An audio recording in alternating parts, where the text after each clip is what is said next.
안녕하세요. 어디에서도 차마 쉽게 털어놓을 수 없는 이야기인데 사연 채널을 통해 속 시원히 풀어봅니다. 제가 집에서 막내이자 늦둥이입니다. 위로 형이 한 명 있는데요. 저희 형제가 띠동갑이에요. 형이 초등학교 6학년 때 제가 태어난 것이죠. 제가 기억을 할 수 있는 가장 옛날 일이 6살 무렵 때거든요. 그때 이미 형은 고등학생 수험생이었으니 차이가 엄청나다고 할 수 있습니다. 그 당시 저에게 있어서 형은 하루 종일 학교에 있는 존재로 여겨졌었고요. 제가 한창 뛰어놀면서 성장기를 맞이했던 초등학교 시절에는 형이 이미 군대를 갔었고 다 큰 성인이었습니다. 요컨대 제가 자라는 동안 형제 간의 정서적인 끈끈한 교류가 없었다는 이야기였습니다. 우리 대견하고 든든한 장남이 집안의 기둥이지. 여보, 안 그래요? 그렇고 말고. 역시 집안에는 아들놈이 있어야 마음이 든든한 법이야. 벌써 대학 졸업한다는 소리를 들으니까 내 가슴이 다 뭉클해지고 벅차는구만. 형을 두고 부모님이 믿음직스럽다는 목소리를 낼 때마다 제 안에서 형의 존재감은 더욱 견고해졌었고, 친형이라기보다는 마치 삼촌이라든지 아니면 제2의 아버지 같은 느낌을 더 받았던 것 같아요. 듬직하고 멋지고 그러면서도 가깝다기보다는 조금 어렵고 거리가 멀게 느껴졌었죠. 나이 터울이 큰 것도 있었지만 형이 워낙 성격 자체가 무뚝뚝하면서 살갑지 못했기 때문에 더욱 그랬던 듯 싶습니다. 저는 암만 해도 형처럼 그렇게 거침없이 말하고 행동하는 건 상상으로나마 하기 어려웠었거든요. 그때는 몰랐으나 지나고 나서 돌아보니 부모님은 꽤나 고지식한 분들이셨고 전형적인 옛날 그 시대 분들이셔서 딸보다 아들을 선호하셨으며 특히 장남을 무척이나 귀하고 든든하게 여기셨습니다. 집안의 대를 이어갈 대들보 장남, 그리고 늦둥이로 태어난 차남까지 아들만 둘인 것을 자랑스럽고 기쁘게 받아들이셨던 분들입니다. 친척분들에게 전해 듣기로는 옛날에 형이 태어났을 때 부모님이 너무 기뻐하시고 좋아하셨던 나머지 정말 금이야 오기야 귀하게 키우셨다고 해요. 땅에 내려놓으며 혹여 다칠세라 싸고 도시면서 아주 애지중지 장남을 키우셨던 분들이었죠. 저랑 나이 터울이 크니까 형은 꽤 오래도록 외동으로 자랐던 곳으로 있었으므로 더욱 거침없이 막무가내이며 한편으로는 아나무인처럼 보이는 성정이 형성되었던 것에 영향이 있었을 것입니다. 제가 고등학교를 재학 중이었던 당시 형이 결혼을 했습니다. 형수는 형보다 1살 아래였고요. 둘이 그냥 지인 사이였다가 연인으로 발전했다고 그렇게만 알았었는데 시간이 지나서 나중에 우연히 알게 됐었던 전말은 형수에게 만나는 상대가 있었으나 그때 형하고 눈이 맞아서 바람을 피운 끝에 결실을 맺게 되었다고 하더라고요. 형수는 만나던 사람을 배신했던 것이고 형은 임자 있는 사람에게 들이대서 가로챈 것이었습니다. 아무튼 남녀 관계란 아주 복잡한 것이니 그 정도는 충분히 있을 법한 일이었다고 치더라고요. 부부가 된 두 사람의 행보가 여러모로 제 부모님의 심경을 불편하게 만들었으니 지나간 것의 사소한 점이라도 다시 보게 됐던 듯 싶네요. 두 사람이 애초에 처음부터 그렇게 만났으니 인성 부분에서 안 좋은 것이 서로 쿵짝이 잘 맞았던 건 아닐까 싶었던 것이죠. 각설하고 제가 알기로 형수님네 집안은 형편이 아주 보통입니다. 특별히 잘 살지도 그렇다고 아주 못 살지도 않았어요. 3남매 중에서 둘째이시고요. 그런데 집에서 혼자 딸이시고 미로 남자 형제만 있으셨던 거예요. 그 집안에서는 지난번에 큰아들 장가 보내느라 지원해줘서 집에 돈이 없다. 딸인 너는 알아서 시집가라. 이런 식으로 나왔고 형수는 그래서 새로 지은 이불만 달랑 가지고 시집으로 오셨답니다. 저희 부모님은 아버지가 제법 탄탄한 회사에서 자리 잡고 인정을 받으신 뒤 오래도록 근속을 하셨고 어머니는 외가 쪽이 식구들 몇몇이 합심을 하여서 차린 식당이 꽤 잘된 덕분에 집안에 돈 걱정은 크게 없다고 할 수 있었습니다. 이런 사정으로 부모님 두 분 다 금전적인 어려움은 겪지 않으셨다는 것이 자식 입장에서는 정말 감사하고 존경스러울 따름이죠. 아주 부유하지는 않아도 쪼들린 적은 없었던 저희 집안이었는데요. 당연히 형수보다는 형 쪽이 결혼하면서 집안 사정이 더 나았습니다. 그래서 신혼집을 부모님이 장만을 해주셨어요. 아담한 아파트였는데 결혼 생활을 시작하기에는 더할 나위 없이 좋아 보였던 집이었습니다. 그 당시가 아무리 지금보다 더욱 결혼하면 남자가 집을 해와야 한다는 생각에 팽배했던 시절이라고는 하나 어쨌든 형수 입장에서는 너무 감사하고 잘된 상황이었잖아요. 그럼에도 뭔가 그런 것 치고는 형수의 반응이 미적지근했던 것이 처음부터 쌓였습니다. 어머니가 신혼집에 대해서 가구 배치랑 주방 식기 이야기를 꺼내셨었는데 형수 표정이 안 좋았어요. 어머니, 벌써부터 그렇게 하나하나 사사건건 간섭을 하려고 드시면 저는 진짜 난감하네요. 아니, 내가 대체 뭘 어쨌다고 그러니? 너희들이 하도 행동이 굼뜨니까 내가 조언 좀 해주고 있는 거 아니니? 그러니까 그 조언 왜 어머님이 멋대로 하시나요? 저희는 별로 그 조언이 필요하지도 않는데요. 어머님 집 아니고 저희 집이에요. 예, 너 지금 말하는 게 내가 별로 달갑게 받아들여지지가 않는구나. 너희들 그 집, 너희들이 했니? 너희들의 힘으로 마련했어? 우리가 해준 거잖니? 그런데 고작 이런 참견 몇 마디도 못해? 그거 몇 마디 좀 했다고 그렇게나 쌀쌀맞게 따져 물을 수가 있는 거니? 네가 워낙 사근사근하지 못하다는 생각은 했었다만 그래도 이럴 줄은 몰랐는데 내가 지금 속으로 아주 많이 놀랐다. 어머님이 많이 놀라셨다고 하면 저는 무조건 납작 엎드려 하나요? 많이 놀라셨는데 그것 가지고 저더러 어쩌라는 건지 모르겠네요. 저야말로 어머님이 신세대 분이신 줄 알았는데 제가 결혼하자마자 며느리 휘어잡으려고 하시는 것 같아서 지금 속으로 많이 놀랐답니다. 형수가 무척이나 어두운 낯빛으로 그렇게 말을 했었고요. 어머니는 당황하셔서 말문이 턱 막히신 채 형을 바라보시면서 이게 어떻게 된 영문인지 눈빛으로 막 물어보셨어요. 그런데 형은 마치 형수의 발언에 동의하며 그쪽 편이라는 듯이 멋쩍은 표정으로 눈길을 피할 뿐이었습니다. 아버지는 베란다에서 화분에 물을 주시느라 그때 잠깐 자리에 없으셨는데 돌아오신 뒤에 분위기가 한껏 가라앉아 있는 걸 보고 당황하셨었죠. 무슨 일이 있는 거냐고 아버지가 조용히 물어보셨을 때 어머니가 엄청 상처받으신 모습으로 이렇게 말씀하셨습니다. 나는 그냥 지금 든 생각이 애들한테 괜히 집을 해줬다 싶네. 그러자 형수가 노골적으로 한숨을 푹 내쉬면서 자리에서 일어났었고요. 형도 멋쩍은 표정을 지으면서 따라 자리에서 일어나더니 이만 가보겠다고 하였습니다. 아버지는 별거 아니고 그저 감정 상하는 발언이 서로 있었나 보다 짐작만 하시면서 두 사람을 보내셨는데요. 어머니에게 형수와 있었던 대화 내용을 들으시고는 아버지가 많이 당혹스러워하셨어요. 내가 지금 헛것을 들었나 싶을 정도네. 이럴 수가. 왜 이렇게 싸가지가 없지? 집에서 가정교육을 대체 어떻게 받은 거야? 결혼한 지 1년이나 됐어? 10년이나 됐어? 고작 일주일밖에 안 됐으면서 벌써 그렇게 본색을 드러내면 앞으로는 당체 어찌해야 하나?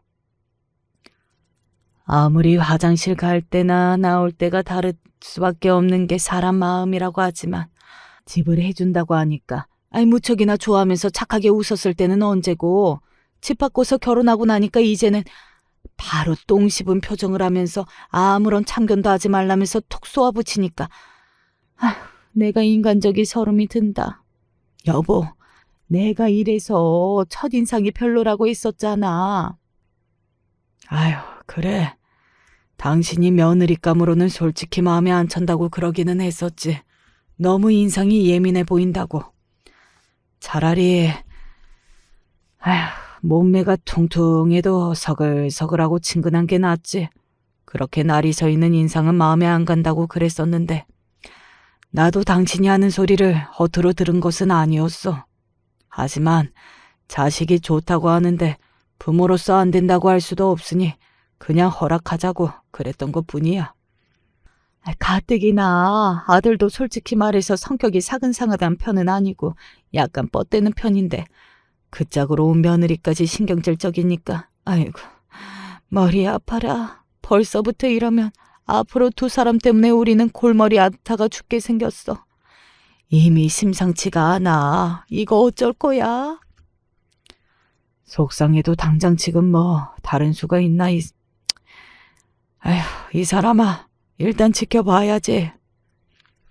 집을 장만해 준 것을 이제 와서 물을 수도 없고 뺏을 수도 없으니 답답하고 속만 터질 노릇이라고 말씀을 하시던 부모님이셨습니다.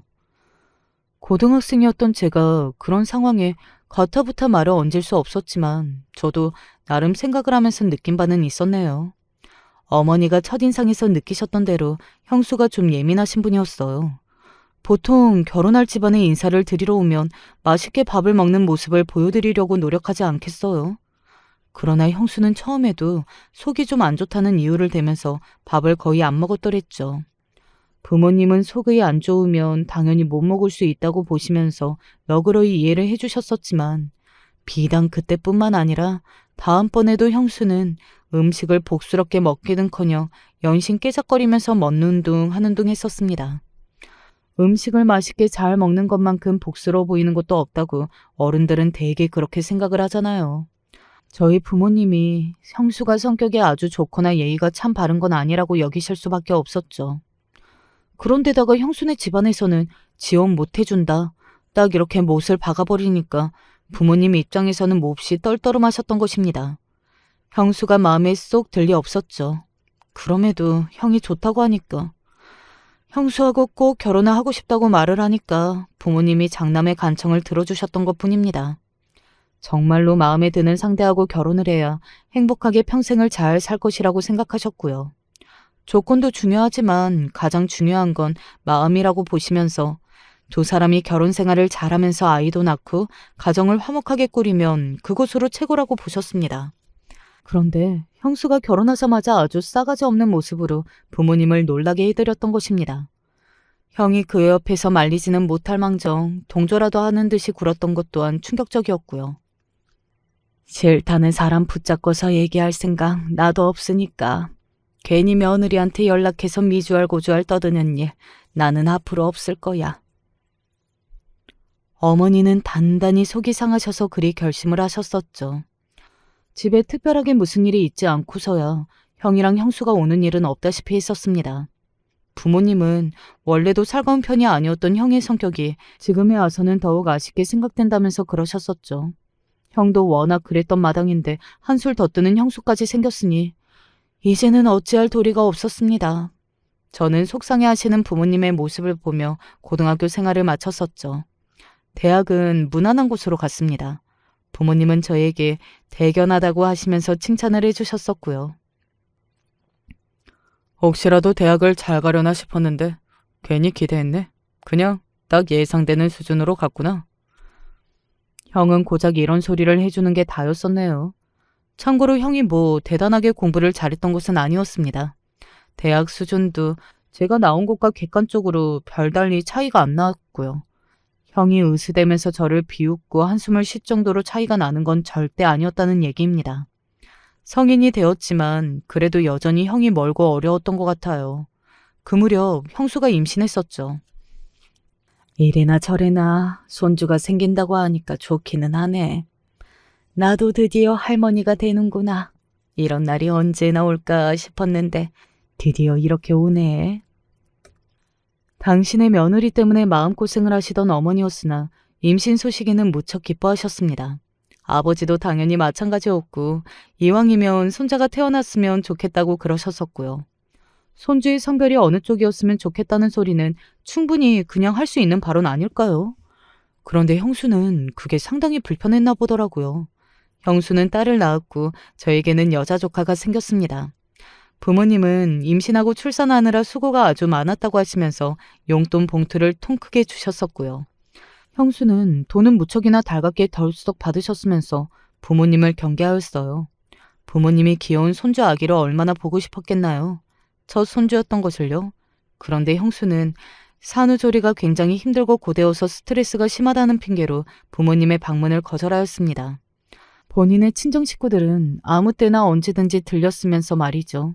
그걸 아시고 어머니가 많이 섭섭해하셨어요.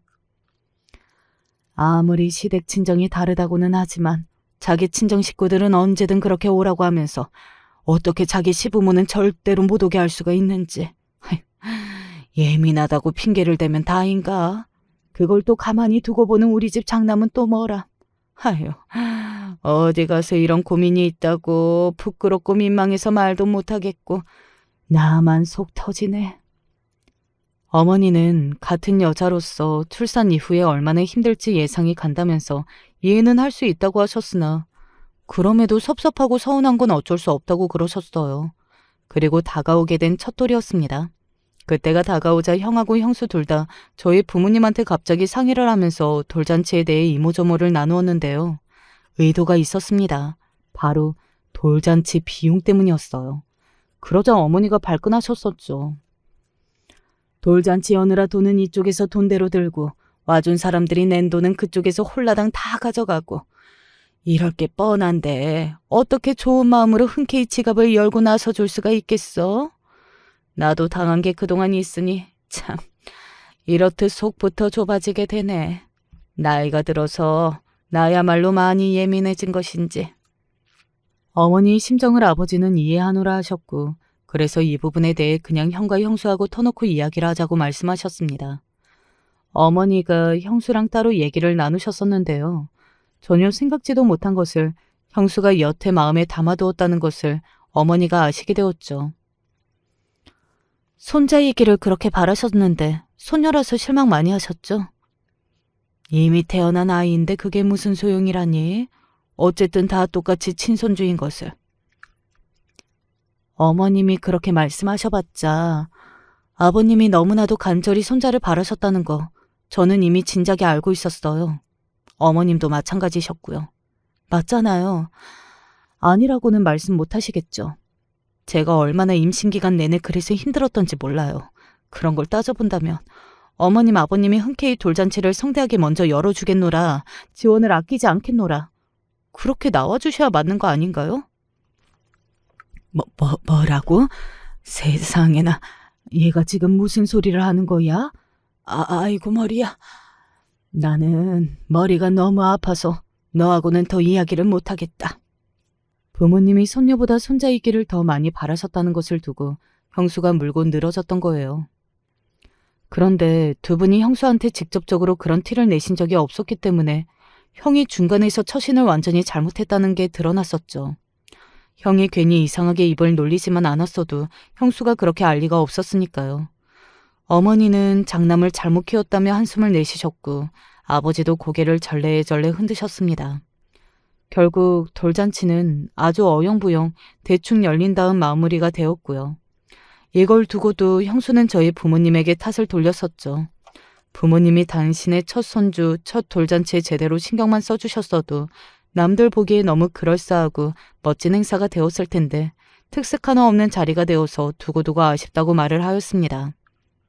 형수가 본인의 친정에는 탓을 안 돌리면서 시댁인 저희 부모님한테만 날카롭게 굴고 바라기는 한도 끝도 없이 당연하게 바라는 태도가 솔직히 저에게는 전혀 좋아 보이지가 않았었네요. 저런 걸 보면 결혼하긴 무섭다. 나는 절대로 우리 부모님을 속썩이게 하는 결혼은 하지 말아야지. 제가 오죽하면 형수와 딱 정반대의 여자라면 저의 결혼할 이상형일 거라고 그런 생각까지 했었을까요? 형수에게 정말 많이 놀랍고 실망했던 일이 있었는데요. 그건 바로 형수가 아이를 맡아달라고 하면서부터 시작이 되었습니다. 직장을 다녀야 해서요. 아이 좀 봐주세요. 직장? 너 이제 직장은 아예 관두고 안 다닌다니 뭐니 그러지 않았었니? 그랬었는데 현실적으로 어렵더라고요. 돈이 있어야 아이도 키우고 미래를 대비하죠. 너희가 맞벌이를 해야 할 정도로 돈을 벌써 그렇게 모아야 한다는 거야? 정확히는 제가 직원으로 입사를 하는 게 아니라 5시간씩 짧게 일을 하는 보조로 들어가는 거라서요. 맞벌이로 생각하시면서 저희가 많이 모을 거라고 기대하시면 안 돼요. 하루에 5시간씩? 그렇게 보조로 일을 하는 것도 정규직이니? 월급은 그러면 얼마나 되는데? 5시간 일하는 만큼 벌겠죠. 어머님이 대충 알아서 계산할 걸로 생각하세요. 너 그거 혹시 아르바이트는 아니겠지? 왜요? 아르바이트면 뭐가 달라지나요? 제가 일을 나가는 건 똑같은데요. 아무튼 어머님이 아이 좀 봐주셔야겠습니다. 그래야 제가 돈을 벌 수 있어요. 보아하니 아르바이트가 맞는 모양이구나. 그럼 처음부터 말을 그렇게 했어야지. 너는 왜 항상 두리뭉술하고 요상하게 말을 돌려서 하고 그러니? 그리고 네 친정은 뒀다 뭐하게? 네 친정 식구들이 아이를 보러 오는 걸 그렇게나 환영했던 게 바로 너 아니었니? 그런데 아이를 그쪽에다 안 맡기고 왜 여기를 찾아와? 제 친정선에서 해결이 됐으면 제가 어머님한테 말씀을 안 드렸죠. 그럼 제가 설마 친정에 먼저 말을 안 꺼냈을까 봐서요? 이미 말 꺼내봤고요. 도저히 상황이 안 맞길래 어렵겠다 싶어서 어머님한테 말씀드린 거예요. 그리고 이런 말씀 드리기 싫었는데 저 출산하고 나서부터 몸이 자꾸 여기저기 쑤시고 아파요. 자꾸 신경이 막 제멋대로 곤두서기도 하고요. 이유 없이 눈물이 날 것만 같고 속이 답답해서 그만 살고 싶을 때도 많아요. 우울증인 것 같더라고요. 집에서 아이나 보고 기껏 일을 한다고 해도 소일거리나 하면서 만나는 사람들은 죄다 주변 아이 엄마들 뿐이고. 그래서 제가 더 우울해졌던 것 같아요. 나가서 사회생활을 한다고 가정해보니까 기분이 나아지고 활력이 생겼어요. 괜히 돈 번다는 건 아니고 우울증 치료하고 더 잘 살아보려고 돈 번다고 하는 거예요. 마지막으로요, 어머님. 만약에 어머님하고 아버님이 돈을 팍팍 지원해 주셨으면 제가 나가서 돈 번다는 생각 안 하고 대신에 운동이나 다니고 쇼핑이나 하면서 기분 전환했겠죠. 그게 안 되는 걸 아니까 사회생활을 하려는 겁니다. 아시겠어요? 저는 다시 생각해도 그때 정말 형수가 이기적이고 아주 못됐었다고 봅니다.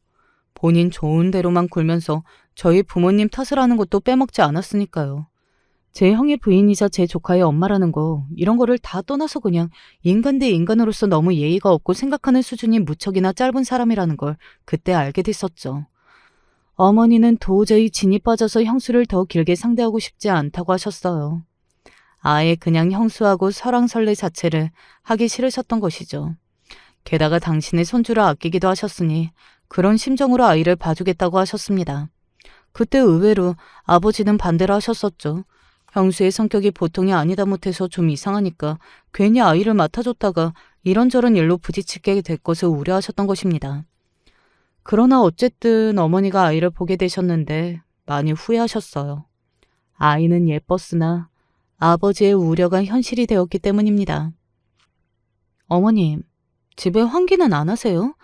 아이 기관지가 안 좋아지면 이제 어머님 탓인 거 아시죠? 그리고 어머님, 아이한테 음료수 주면 안 된다고 제가 말씀을 분명히 드렸었는데 왜 안 지키셨어요? 탄산음료도 아니고 이온음료라 할지라도 어쨌든 음료수인 거예요. 그런데 이제 보니까 아이 얼굴에 이게 뭐예요? 턱이 상처 났잖아요. 혼자 놀다가 넘어졌다고 하시면 다인가요? 공주님인데 얼굴에 상처가 이게 뭐예요? 속상하고 짜증나서 미치겠네. 형수 때문에 어머니는 입맛까지 싹 다 잃으셨고요. 만성 두통을 앓게 되셨습니다. 오죽 힘드셨으면 밤에 잠도 제대로 못 이루셨다고 해요. 그러다가 어느 날 형수가 요새는 부잣집 단독주택이 아니더라도 집에 CCTV 달고 사는 경우가 많아졌다나 뭐라나 하면서 부모님 댁에 CCTV를 달자고 하는 겁니다. 그 소리를 들으시고는 현관밖에 보안상으로 설치하는 걸 생각하셨던 부모님은 형수의 발언에 말문이 턱 막히게 되셨죠.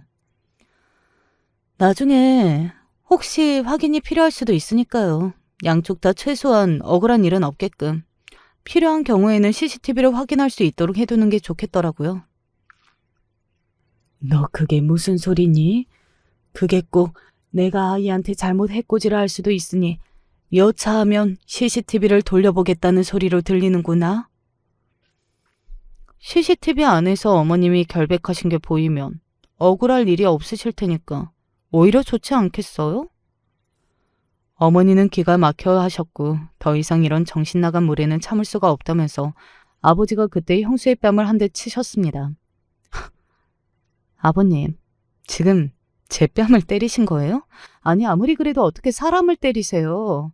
아버님 너무 야만적이십니다. 지랄하지 말고 당장 이 집에서 나가. 애 데리고 얼른 나가버려.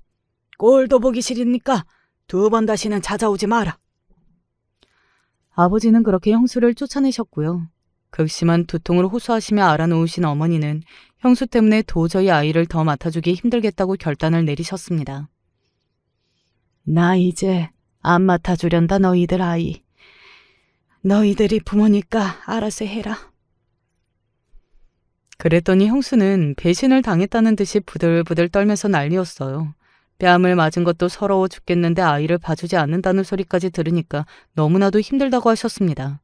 그 상황에서 웃긴 건 형이었습니다. 두 분 다 정말 너무하시네요.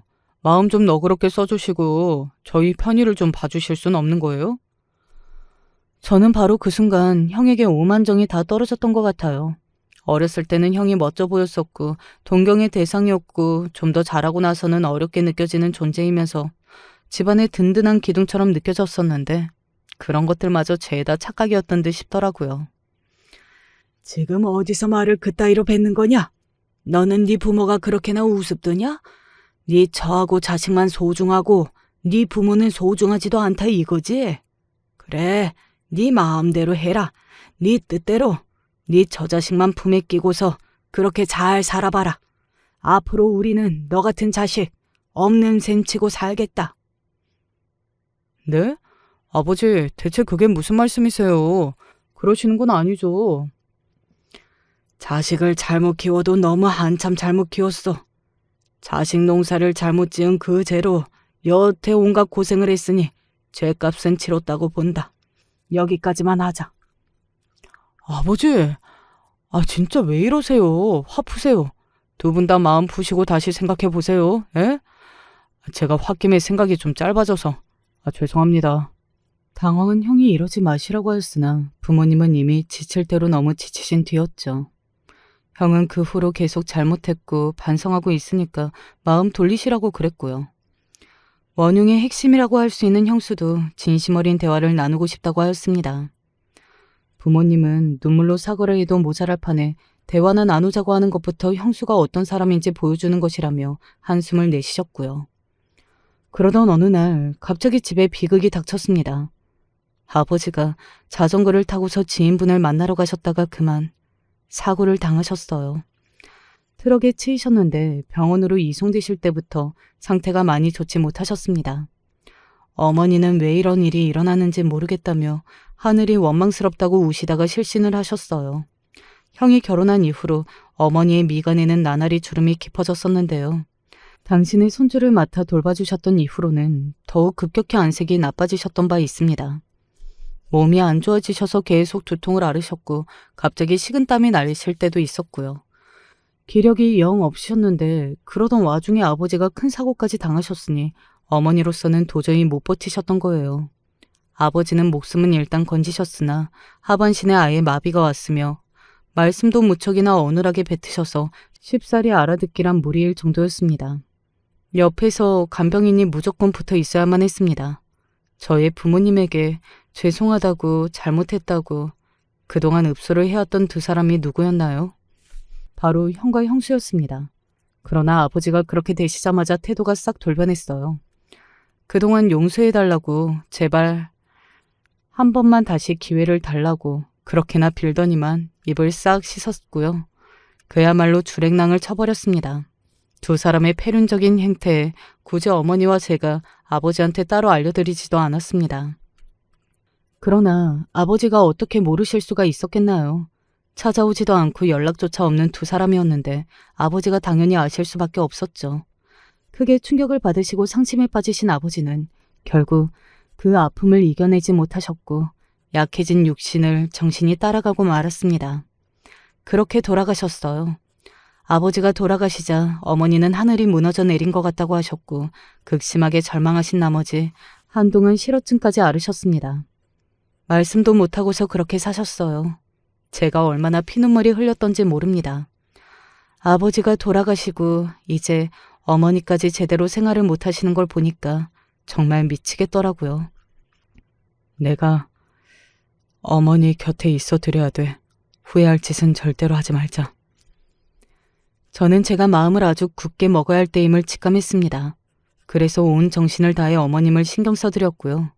제가 성심을 다하자 어머니가 조금씩 기운을 차리기 시작한 것은 고무적이었으나 영영 그 이전의 기세는 되찾으실 수 없게 될 것이 실감이 나서 가슴이 아프기도 하였습니다. 그러던 때 형이 저한테 연락을 해서 이런 소리를 했었죠.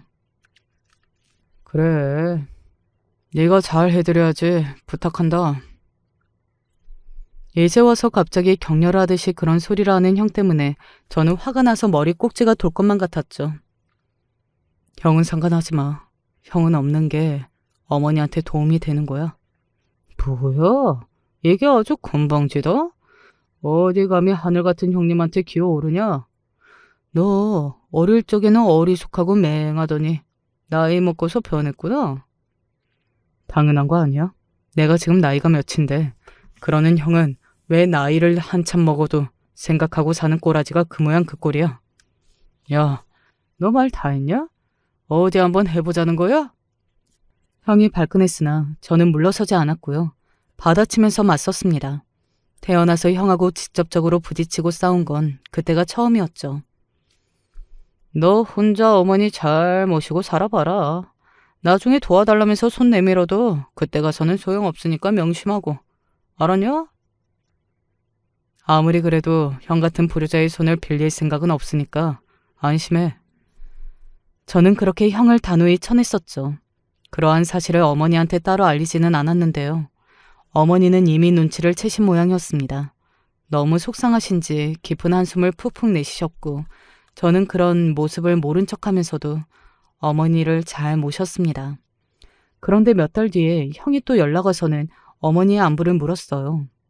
어머니의 상태를 굉장히 궁금해했고요. 개과천선을 했을 리는 없으니 암만 해도 수상해서 저희가 먼지 캐물었습니다. 그랬더니 돈 문제였더라고요.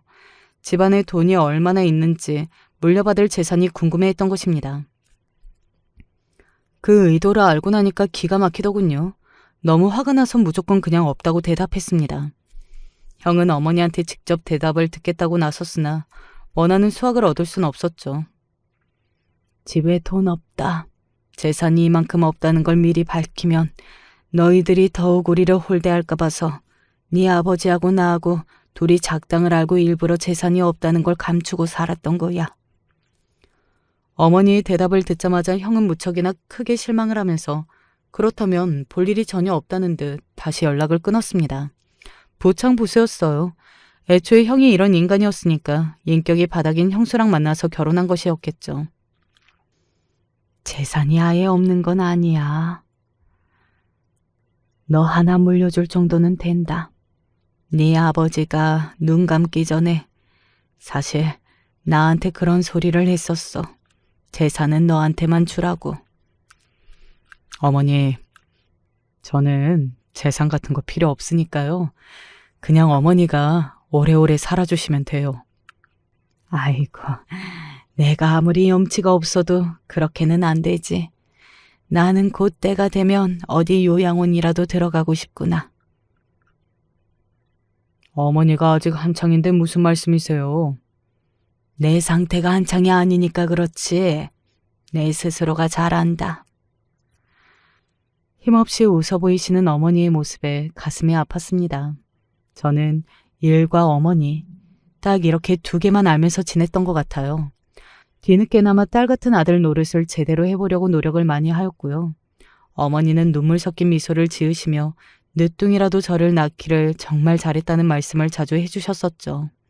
그러면서 저에게 당신 때문에 제가 결혼을 못하고 있다고 미안하다고 면목이 없다는 소리 또한 자주 하셨습니다. 네가 뭐가 부족해서 아직도 짝을 못 만났니? 이러다가 영영 혼자 늙을까 봐 걱정이구나. 어머니가 계셔서 제가 외롭지도 않은걸요. 그렇게 생각하면 못 써. 내가 앞으로 살면 얼마나 산다고. 내가 죽고 나면 그때는 네가 어쩌려고 그러니. 네가 너의 짝을 만나서 결혼도 하고 아이도 낳고 그렇게 해야 비로소 내가 안심도 할 수 있는 거야. 어머니는 저의 결혼 문제를 무척이나 신경 쓰셨고 제가 얼른 하루빨리 배우자를 만나 가정을 꾸리기를 바라셨습니다. 제가 당신 때문에 결혼도 못하고 그러고 있는 것이라면서 죄책감을 느끼시는 듯하였죠. 어머니의 마음을 힘들게 만들고 싶지 않았고 저 또한 아예 결혼 생각이 없는 것은 아니었기에 좋은 사람이 생긴다면 결혼할 것이라고 말씀을 드려왔습니다. 한편으로는 결혼이 겁이 나기도 하고 신중해야 한다는 생각도 가지고 있었고요. 형이 원래 몹쓸 존재였다고는 하나 형수라는 인물이 집안에 들어와서 아주 나쁜 영향만 끼쳐댄 걸 보면 정말 여자를 잘 만나서 결혼을 해야겠더라고요. 그리고 저는 무조건 어머니를 우선으로 위하여 잘 모실 수 있는 여자를 만나고 싶었습니다. 이것이 저의 과한 욕심이라면 굳이 여자를 만나고 싶지 않은 마음이었고요. 어머니는 제가 당신 때문에 결혼 상대를 잘 못 만나는 건 원치 않는다고 단호하게 구시면서도 형수 같은 여자한테 잘못 걸릴까봐 걱정이 되고 만약 그렇게 되면 저 자신이 너무 싫을 것 같다는 생각을 가지고 있다고 말씀을 드렸더니 솔직히 공감이 가시는지 고개를 조금 끄덕이셨죠. 어머니가 저한테 알려주지 않으신 형수와의 수많은 비하까지 있다는 것을 제가 짐작하고 있었기 때문에 형수한테 어머니가 실질적으로 훨씬 더 많이 대이신 분이었거든요. 며느리를 잘못 들였다가 보게 되는 폐해가 어떤지 정말 잘 알고 계셨죠. 그래서 어머니가 저에게 선뜻 결혼을 체근하지 못하셨고 제가 조심스러운 태도를 유지하고 있던 어느 날 아내를 만나게 되었습니다. 제가 자주 들렀던 집 근처의 슈퍼마켓에서 계산원으로 아내가 일을 하고 있었어요. 저는 사는 품목들이 거의 일정했고 자주 가기 때문에 가격도 깨고 있었고 계산대 옆에 붙어있는 할인 바코드를 계산원이 찍어야 한다는 것도 잘 알고 있었죠. 그리고 아내는 새로 일을 온 사람이었기 때문에 버벅거려서 제가 도와주었습니다. 그랬더니 그 다음부터 아내가 저를 알아보고 항상 먼저 인사를 건네왔고 대화도 청해주었죠. 상냥한 말씨와 밝은 표정이 장점인 사람이었어요. 싹싹했고요. 남자 혼자서 어머니를 모시고 사느라 힘든 부분이 많았겠어요. 정말 효자네요. 갑자기 멀리 시골에 계시는 저희 부모님 생각이 나면서 그동안 못해드린 것들만 떠오르네요. 돌아가시기 전에 효도 한번 제대로 해야 하는데 제가 항상 부족한 자식이라서 부모님께 죄송스러워요.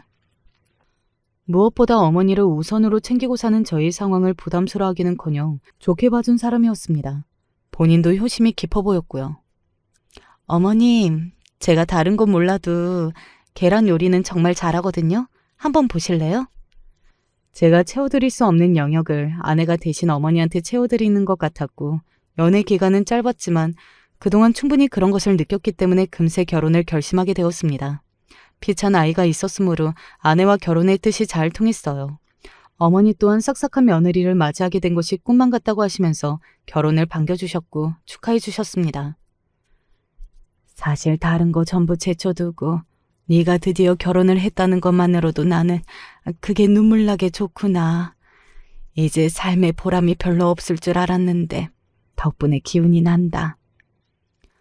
어머니가 눈물을 글썽이시는 모습을 보며 아내를 만나 결혼하게 된 제가 세상에 둘도 없는 행운아라는 생각이 들었더랬죠.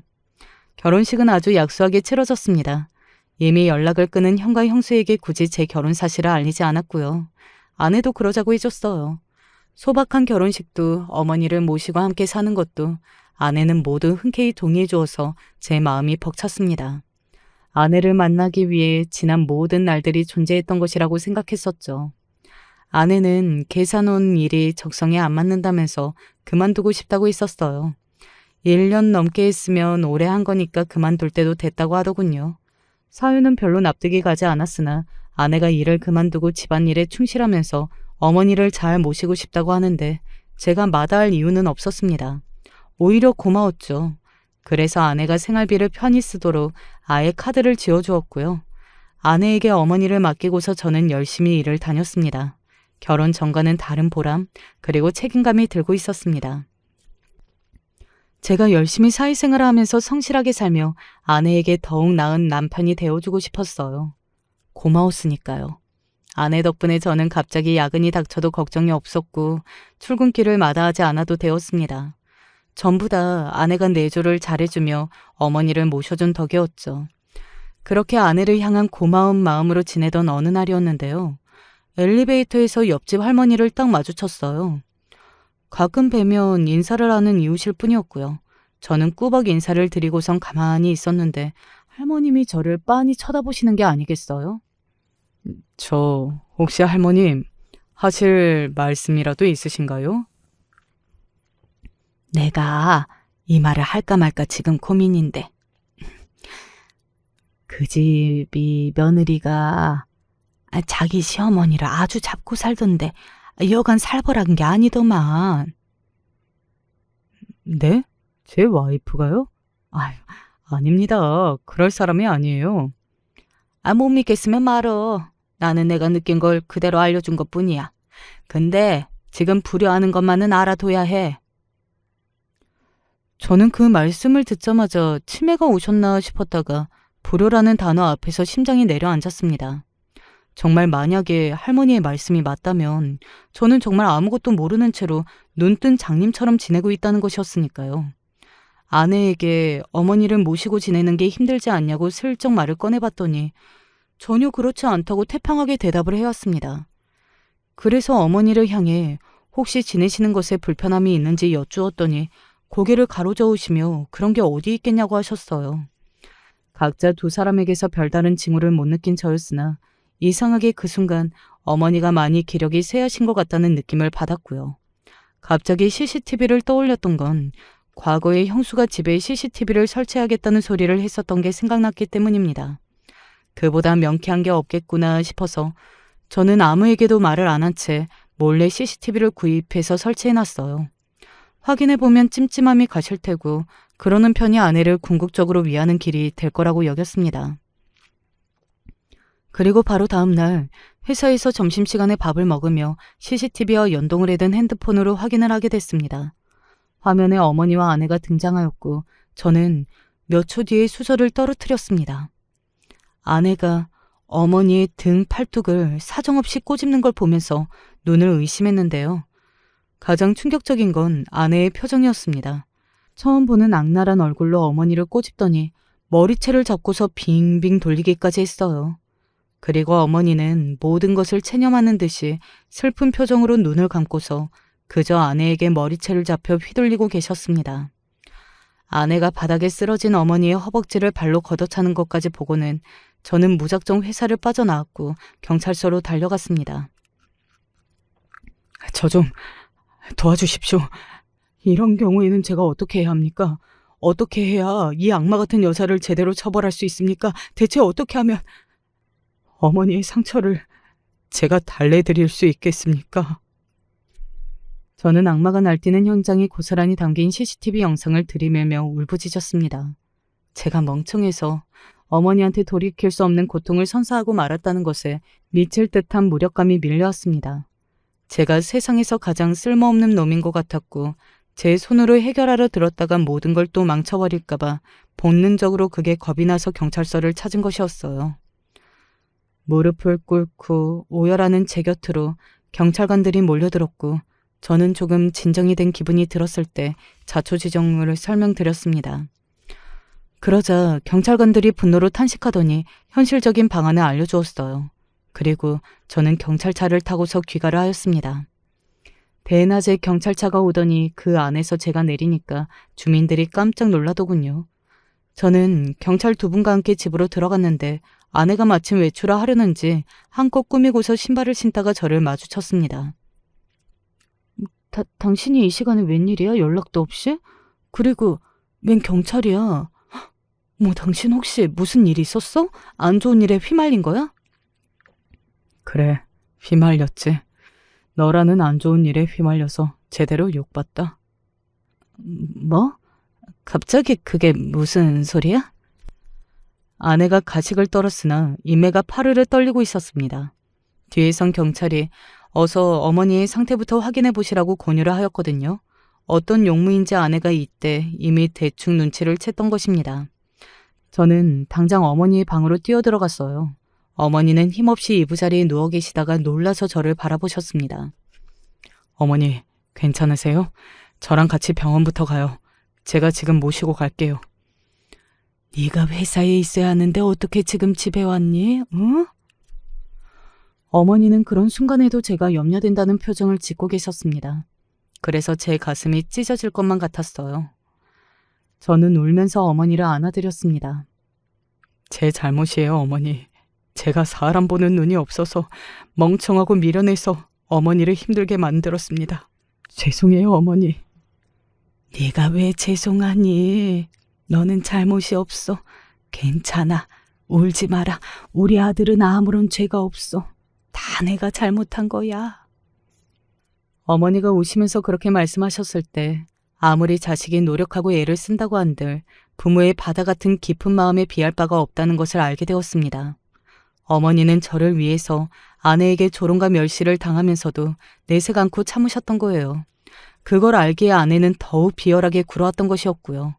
CCTV라는 명백한 증거가 있다는 것을 안 아내의 얼굴이 시체처럼 하얗게 질렸습니다. 어떠한 변명도 통하지 않을 것이라는 걸 안 아내가 입을 꽉 다물고서는 고개를 떨구었죠. 저는 전의를 상실한 것 같은 아내를 보며 어머니를 병원에 모시고 다녀와서 얘기하자고 했었고요. 어머니의 몸에는 멍자국이 군데군데 나 있었고 병원에서 그걸 확인해서 다 진단서로 끊었어요. 이혼은 당연하고 아내가 처벌받기를 저는 원했습니다. 그런데 아내로부터 저는 정말 놀라운 전말을 들을 수 있었어요. 대관절 왜 그렇게 어머니를 미워하며 몰래 괴롭혔냐고 따졌더니 어머니는 당해도 싼 분이라고 그렇게 말을 해준 사람이 있었다는 겁니다.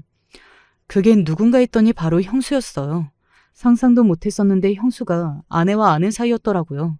그리고 아내는 사실혼 관계를 5년간 유지했던 과거도 있었습니다. 혼인신고만 안 했을 뿐이지 결혼 생활을 보냈던 것인데 그 후로 아내는 돈을 벌어다 줄 호구 같은 남자를 찾았고 지인이었던 형수가 저라는 존재를 알려주었던 겁니다. 노무를 잘 모시겠다는 티만 내면 무조건 넘어와서 결혼한다고 할걸? 그래서 아내는 저를 깨어내려고 일부러 제가 가는 슈퍼마켓에 취직을 했던 것이었죠. 형수에게서 거짓된 어머니의 험담을 잔뜩 들어놓은 뒤였고요. 악마들끼리 서로 통해서 친분이 있었다는 것에 소름이 돋았고 충격적이었습니다. 너무 징그러워서 저는 아내와 뒤도 안 돌아보고 이혼을 한 뒤 어머니의 요청에 따라 멀리 이사를 했습니다. 떠나기 전에 큰 도움을 주셨던 옆집 할머니께 사례를 하는 것도 잊지 않았었네요. 경찰차까지 왔던 마당에 아내는 미친 여자로 그 일대에 소문이 쫙 퍼졌다고 합니다. 그것에 아이디어를 얻은 저는 형이 다니는 직장에다가 천하의 폐륜아라는 소문을 냈어요. 사람을 써서 그 직장의 외부 휴게 구역에서 형의 이야기를 떠들게 시켰더니 소문이 퍼지는 건 금방이더군요. 평판이 원체 좋지 못했던 형은 그 소문까지 겹쳐서 따가운 눈총을 받게 됐고 공공연히 따돌려섰습니다. 결국에는 그만두더군요. 몇 개월씩이나 대기를 했다가 힘들게 조카가 들어갔다는 어린이집, 거기에도 소문을 냈고요. 아이 엄마들이 난리를 쳐서 형수는 버티지 못했고 결국 조카가 어린이집을 나오도록 해야 했어요.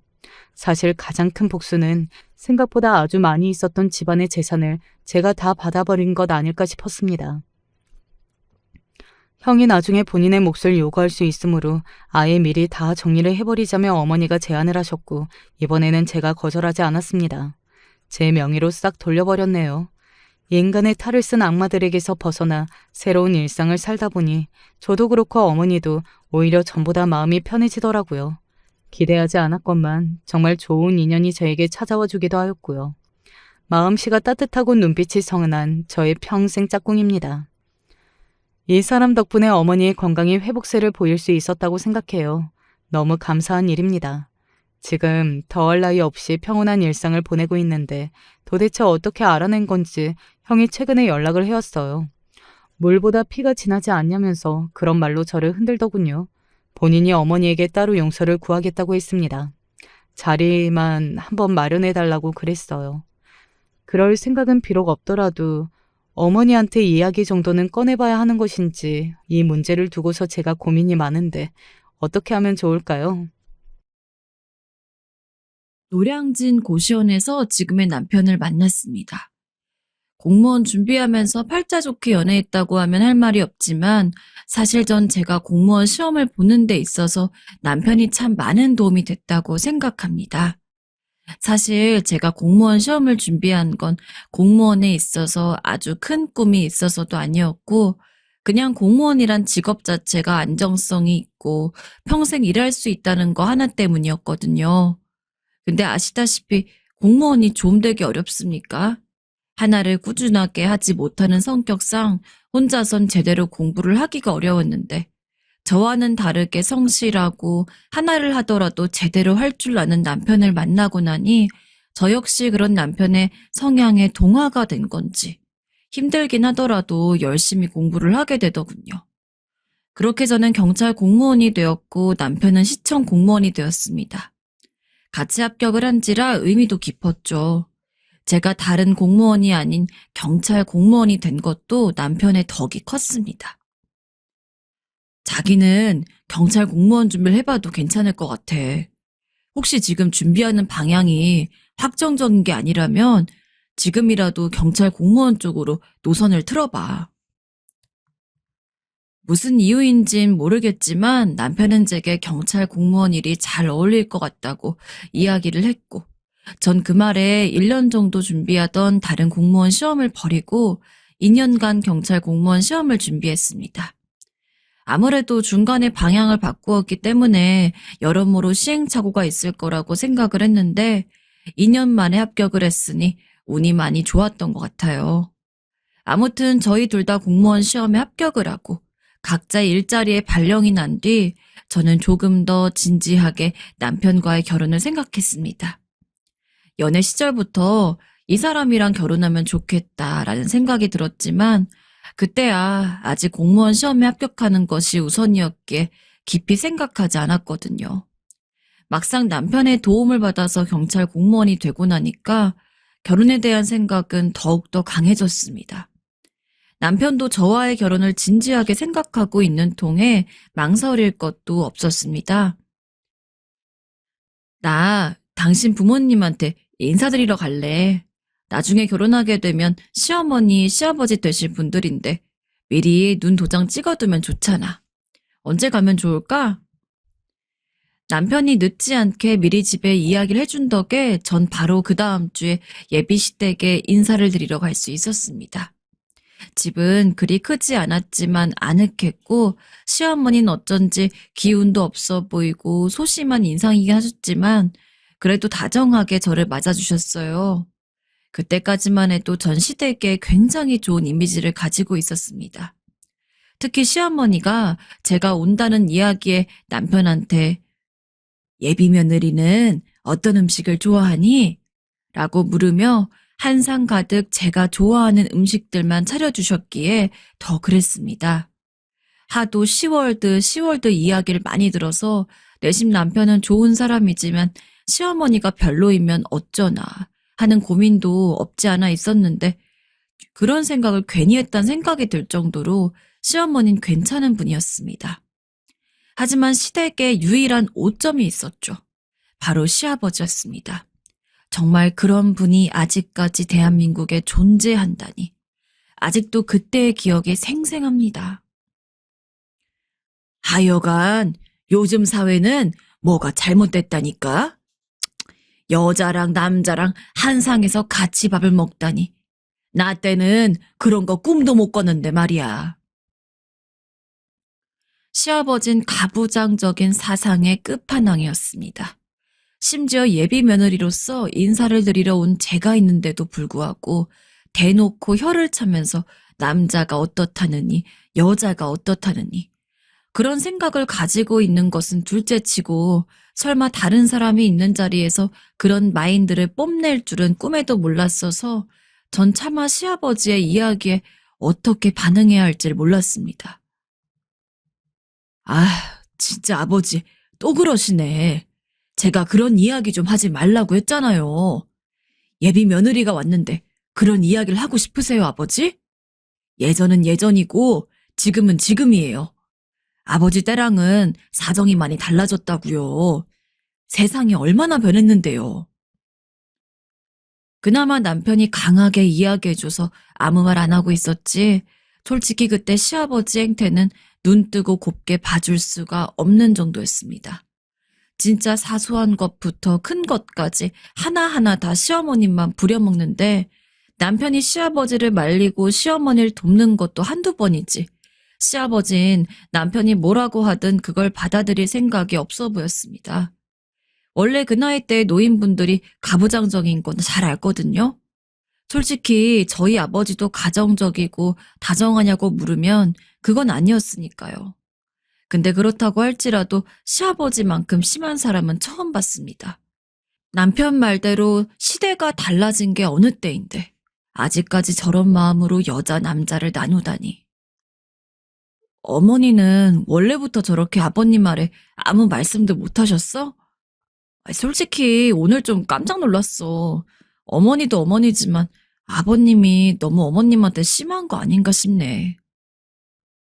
오늘 봐서 알겠지만 아버지가 원래 저렇게 고집이 세. 그나마 내가 어른이 된 뒤로부터 아버지가 어머니한테 나쁘게 굴 때마다 뭐라고 해가지고 좀 나아진 거야. 나 어렸을 때는 더 심했거든. 아버지가 저렇게 이야기해도 어머닌 한 번도 아버지한테 뭐라고 한 적이 없어. 정확히는 뭐라고 하고 싶어도 못 하신 거겠지만. 남편과 결혼하는 데 있어서 한 번 망설인 적이 있다면 바로 시아버지를 처음 본 그날일 겁니다. 아무리 신혼집을 차려서 남편과 단둘이 산다고 하더라도 원래 결혼이라는 것은 집안과 집안의 결합이지 않습니까? 예비 며느리 올 때도 저렇게 제가 있든 안 있든 신경도 쓰지 않았는데 제가 남편과 결혼하고 나선 사실상 어머님을 대하듯이 저를 대할까봐 그게 너무 걱정이 됐습니다. 당장은 아니더라도 언젠가 변할 수 있는 게 사람이니까 말입니다. 하지만 막상 결혼하고 나니까 시댁을 갈 일도 시댁 식구들을 볼 일도 거의 없더군요. 시어머니가 시집살이 시키는 타입도 아니었고 시아버지는 애초에 저한테 관심이 없는 느낌이었습니다. 덕분에 전 명절날이나 시부모님 생신이 아니면 굳이 시댁에 가지 않아도 되었죠. 사실 전 남편이 저희 가족한테 너무 헌신하는 것도 그리 좋아하진 않았습니다. 전 그냥 딱 서로만을 생각하길 바랬거든요. 각자 부모님은 자기가 알아서 챙기고 그렇게 자유로운 결혼 생활을 원했던 제게 남편과의 결혼은 정말 딱 맞았습니다. 그렇게 10년을 넘게 부부로서 살면서 저희는 아이도 많고 그럭저럭 즐겁게 지내고 있었어요. 그러던 어느 날 정말 오랜만에 시어머니에게서 연락이 왔습니다. 어머, 어머님, 갑자기 무슨 일이세요? 잘 지내고 있으신 거죠? 시어머니는 괜히 며느리한테 전화를 하면 며느리가 부담된다고 할 말 있으면 전부 남편에게 전하는 분이십니다. 그래서 결혼 생활을 10년 하면서도 시어머니와 따로 연락을 한 적은 손에 꼽았는데 이렇게 갑작스럽게 저한테 개인적으로 연락을 주실 줄 몰랐죠. 시아버지는 좋아하지 않았지만 시어머니는 좋아했기에 전 반가운 목소리로 시어머니에게 말을 걸었습니다. 하지만 막상 전화를 건 시어머니 목소리가 영 좋지 않았죠. 어디 아프신 건가 싶어서 걱정을 하는데 시어머니가 제게 이야기를 했습니다. 아가, 혹시 시간 되니? 나랑 오늘 식사 한 끼 같이 하지 않을래? 아, 식사요? 시어머니가 저에게 따로 전화를 건 것도 엄청 신기한 일이었지만 전화를 해서는 밥을 먹자고 제의한 것은 난생 처음이었습니다. 얼떨떨한 마음이 들긴 했지만 뭔가 중요하게 할 이야기라도 있으신가 보다 싶어서 알겠다고 하고 바로 준비를 한 채 시어머니가 계신 곳으로 갔습니다. 시어머니는 먼저 근처 식당에서 자리를 잡아두고 있겠다고 했죠. 평소 시어머니가 자주 가신다고 했던 국밥집입니다. 국밥집에 들어가니 한눈에 시어머니가 보였는데 가까이 가면 갈수록 전 말을 잃었습니다. 그래, 왔니? 먼 길 오느라 고생했다. 이렇게 갑자기 불러서 미안하구나. 많이 놀랐지? 어머님, 얼굴이... 저에게 인사를 하는 시어머니의 얼굴이 멍투성이었던 겁니다. 진짜 거짓말 좀 못해서 멀쩡한 구석이 더 적을 정도였어요. 화장으로 가리려고 애를 쓰셨지만 얼마나 심한지 잘 가려지지도 않았습니다. 게다가 머리카락도 누구한테 머리채를 잡힌 마냥 뒤죽박죽에 뽑혀 있고 안색도 마치 중병에 걸린 사람처럼 초췌하게 이럴 데 없었습니다. 그동안 시어머니를 보면서 화려한 모습을 본 적은 없었지만 그래도 언제나 깔끔하고 수수한 모습이셨는데 이렇게까지 망가진 몰골은 처음이었습니다. 아니 어머님, 대체 이게 무슨 이런... 얼굴은 왜 이렇게 멍이 드셨어요? 혹시 누구한테 맞기라도 하신 거예요? 어머니가 저를 따로 부르는 일이 낯설었기 때문에 무슨 일이 있을 수도 있겠다 싶긴 했지만 설마 이런 얼굴로 저를 맞이하실 거라고는 생각지 못했습니다.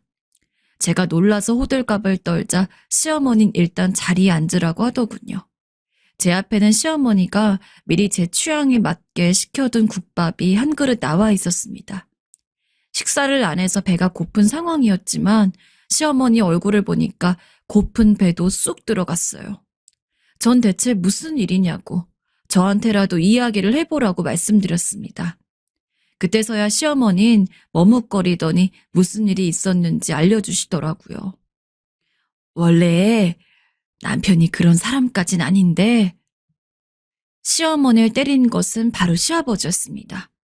몰랐는데 시어머니를 때린 게 이번이 처음이 아니라고 하더군요. 젊었을 적에는 시아버지가 심심하면 시어머니를 때렸다고 했습니다.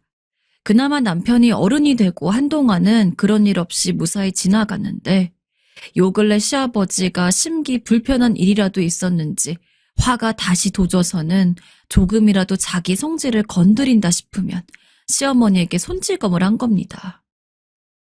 아버님은 어머님한테 아무리 마음에 안 드는 게 있어도 그렇지 어떻게 사람한테 그런 걸 할 수가 있어요.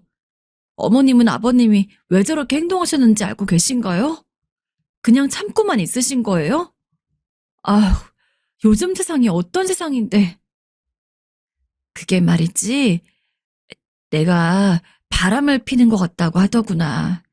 맹세코 다른 남자 손 한 번 잡아본 적이 없는데 이 동네에 지인들이 많아서 아줌마 아저씨 가리지 않고 같이 어울리면서 가끔 화투도 치고 그러는데 그런 모습을 보고 내가 바람 피는 게 아니냐면서 의심을 하더라고.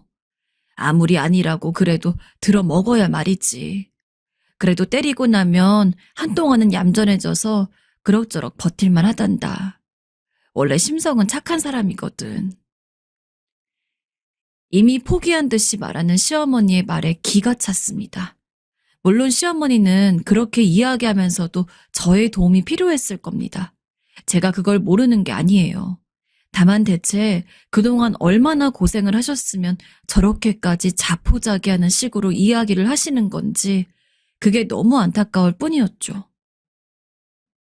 너희 먹고 살기도 힘든 상황에서 이런 이야기로 부담을 줘서 너무 미안하구나. 하지만 말할 사람이 아가 너밖에 없었어.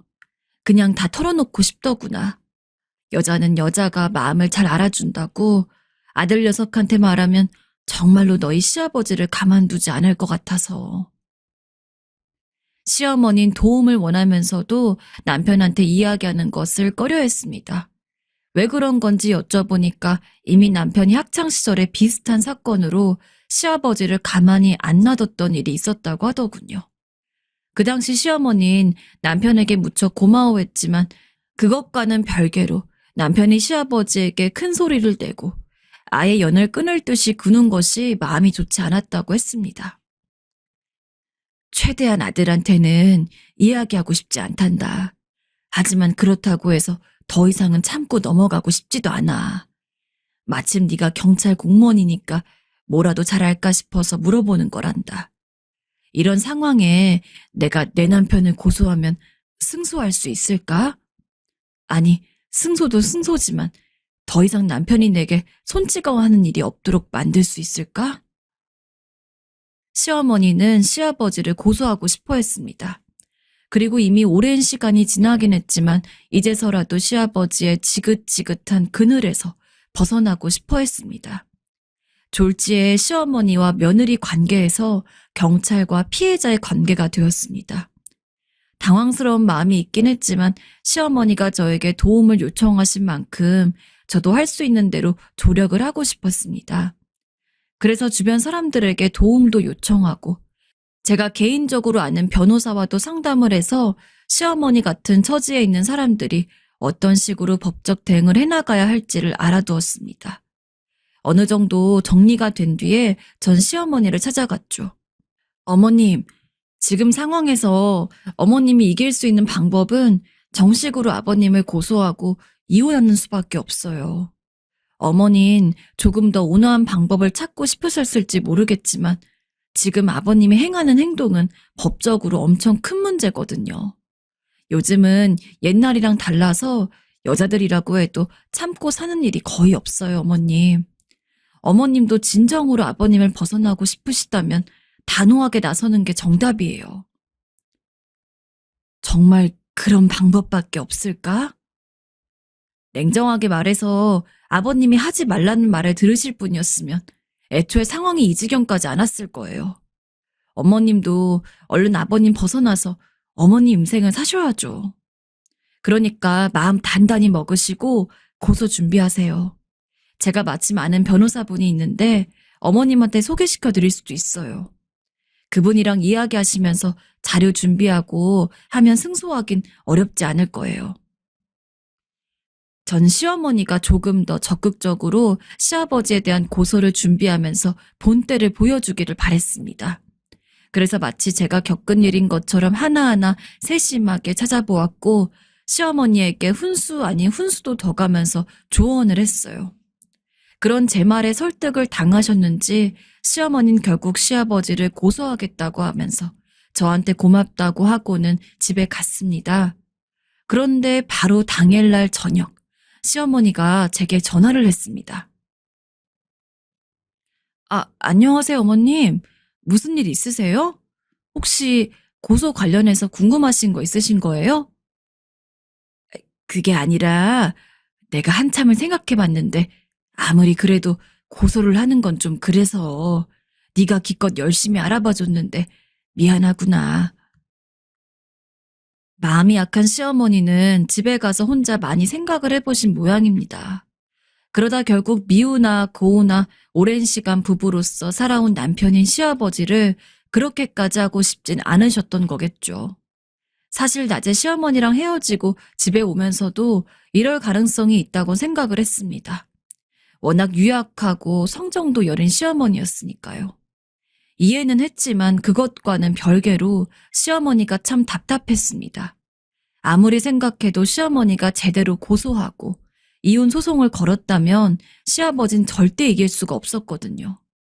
애초에 시아버지를 참 싫어했기 때문에 불쌍한 시어머니가 시아버지에게 당하는 것도 꼴보기 싫었는데 마침 시어머니가 도움을 요청하니 이런 방식으로라도 시아버지를 응징할 수 있을까 기대했더니만 그래도 뭐 어떡하겠습니까? 당사자가 고소를 하고 싶지 않다는데 말이죠. 혹시 모르니 전화로 한 번 더 설득을 해볼까 싶은 마음도 있었지만 그냥 포기했습니다. 어찌됐든 시아버지도 가족이고 제가 괜히 오바해서 분란을 만들고 싶진 않았거든요. 시어머니의 선택이었으니까요. 저기 근데 지태한테는 절대로 이야기하지 말거라. 이건 너와 나만의 비밀인 거야. 알았지? 네, 알겠어요, 어머님. 남편한테도 말하지 말라고 신신당부를 하시니 전 결국 시어머니의 말을 들어줄 수밖에 없었습니다. 하지만 그렇다고는 해도 계속해서 시어머니가 신경이 쓰이더군요. 무엇보다도 시아버지에게 맞은 모습을 본 만큼 일을 하다가도 시어머니는 잘 지낼지에 대한 걱정이 앞섰습니다. 그러던 어느 날 퇴근하고 돌아가는 길이었습니다. 평소보다 늦게 퇴근해서 최대한 빨리 집에 가려고 발걸음을 옮겼죠. 근데 그동안 바빠서 한동안 생각하지 못했던 시어머니가 떠오르더군요. 그리고 이상하게 꼭 시어머니를 봐야 할 것 같은 느낌이 들었습니다. 참 신기하게 그런 생각이 자꾸만 들었습니다. 저희 집이랑 시댁은 그리 거리가 멀지 않았기 때문에 택시를 타고 20분 정도면 갈 수 있었습니다. 어머님 얼굴이나 잠깐 뵙고 갈까? 내일도 출근이었고 너무 피곤해서 1시라도 빨리 잠을 자야 했지만 결국 저는 택시를 잡았고 시어머니네 집 근처에 가게 되었어요. 근데 막상 시어머니네 집을 가니까 안에는 아무도 없는지 초인종을 눌러도 반응이 없더라고요. 거의 밤 10시가 되어가는 시간에 두 분 중 한 분만 안 계시는 것도 아니고 두 분도 없으니 어쩐지 느낌이 이상했습니다. 하지만 어쩔 수 없이 집으로 돌아가려는데 어떤 골목 근처에서 악하는 소리가 들리더군요. 여자의 비명소리였어요. 전 본능적으로 그 골목을 향해서 뛰었어요. 어쩐지 제 귀에 들려왔던 그 비명소리가 시어머니의 것 같았거든요. 골목으로 향하니 정말 시어머니가 있었습니다. 그리고 그 앞에서 시아버지는 시어머니에게 손찌검을 하려고 팔을 들고 있었죠. 아버님, 어머님 때려선 안 돼요. 제발 이제 그만하세요. 하지만 시아버지는 제가 아무리 팔을 잡고 말려도 오히려 저를 뿌리쳤습니다. 그리고는 시어머니가 바람을 폈다면서 이런 여자는 때려야 한다는 식으로 말하고 아예 시어머니를 발로 차려고 들더군요. 아무리 나이든 노인이라고 해도 제 힘으로 시아버지를 막기란 역부족이었습니다. 그래서 최대한 몸을 던져서 시어머니가 맞을 것을 제가 대신 맞는 한편 경찰에도 신고를 했어요. 불행 중 다행히도 경찰서가 근처였는지 빠르게 경찰들이 와서는 시아버지를 데리고 경찰서로 향했습니다. 전 일단 바닥에 널브러져 있는 시어머니를 일으켜 세운 뒤 다른 경찰들의 도움을 받아서 같이 경찰서로 향했죠. 경찰서에 가서 보니까 시어머니는 시아버지가 때린 것 때문에 치아가 2개나 나가 있었습니다. 어머님, 이래도 아버님을 고소하지 않을 생각이신가요? 이대로 있으시면 어머님 진짜 죽을 수도 있어요. 그리고 남편도 이 사실을 알아야 한다고 생각해요. 어머니 이제 어머님 인생 사세요. 그동안 고생 많이 하셨잖아요. 정식으로 고소하셔야 합니다. 시어머니는 제 말에 한이라도 맺힌 듯 펑펑 울음을 터뜨렸고 오해를 하셨어요. 그리고는 결국 시어머니도 시아버지를 고소하는 데 동조했습니다. 그리고 제가 이야기한 덕에 남편 역시 시아버지가 그동안 시어머니에게 무슨 짓을 했는지 알게 되었죠. 여기에 이루 말할 수 없을 만큼 끔찍하더라고요. 의처증으로 시어머니를 집 밖으로 나가지도 못하게 하시고 그간 어머니가 얼마나 답답했을지 시아버지는 시어머니에게 물리적인 행위를 한 혐의로 유치장에 들어가 있었습니다. 그리고 다음날 몸이 안 좋은 시어머니는 집에 모셔두고 저와 남편만 유치장으로 시아버지 면회를 갔습니다. 근데 시아버지가 싹싹 빌더군요. 내가 잘못했다. 다시는 이런 일 없도록 하마. 그러니 한 번만 받아오. 응? 너네 이렇게 매정한 사람들 아니잖아. 나 여기서 너무 외롭고 힘들다. 하지만 남편은 자신이 모르는 새에 시어머니가 그렇게 고통받고 있었단 사실만으로도 시아버지를 용서할 수 없다고 했습니다. 이제부턴 아버지를 아버지로 생각 안 할 거예요. 그러니 그런 말 하지도 마세요. 들리지 않으니까. 그러면서 시아버지가 그 어느 때보다도 불쌍한 얼굴로 무릎 꿇고 비는데도 눈 하나 깜짝하지 않고 외려 어떻게든 이 대가를 치르게 할 거라며 으름장을 놨죠. 그러나 시어머니는 일이 이 지경까지 왔는데도 여전히 시아버지를 있는 그대로 처벌하긴 마음이 좋지 않으셨나 봅니다. 남편도 저도 시어머니가 신경 쓸 거 없다고 시아버지는 자신이 저지른 죗값을 치르는 거라며 아무리 이야기를 해도 시어머니는 여전히 최대한 좋은 방향으로 사건을 끝내고 싶어 했습니다. 그럼 어머님, 아버님이랑 합의를 해보시는 건 어떨까요? 이런 조건으로요. 이혼 도장 찍기, 정신병원에서 치료받기, 그리고 재산 절반을 시어머니한테 넘겨주기. 원하는 만큼 법적 처벌을 받지 못할 거라면 최대한 시어머니에게 좋은 방향으로 합의를 유도하는 것도 나쁘지 않았습니다. 남편은 제 이야기에 동의했고 시어머니도 이런 조건이면 좋을 것 같다고 해서 전 그 길로 남편과 함께 다시 시아버지를 찾아갔습니다. 그리고 제가 미리 종이에 써둔 합의서를 보여주면서 여기 사인을 하라고 했죠. 하지만 시아버지는 이런 말도 안 되는 합의는 절대 받아들일 수 없다면서 고래고래 소리를 지르더라고요. 뻔뻔스럽게 말이죠. 내가 차라리 콩밥을 먹고 말지. 저런 말도 안 되는 합의서에 서명을 할 것 같아? 야, 이거 며느리 네가 꾸민 짓이지? 어? 어디서 이런 되바라지지도 못한 짓거리를 하고 있어? 기집애가 아주 요란하게 말이야. 너도 내가 아주 본때를 보여줄 거야. 어제 그렇게 빌었던 것은 어디 갔는지 시아버진 저와 남편이 동정심을 호소하는 행동만으로 넘어가지 않자 이제 제대로 본색을 드러내기로 결심을 했는지 표독스러운 눈으로 저희를 쳐다봤습니다. 그런 시아버지에게 제가 이야기를 했어요.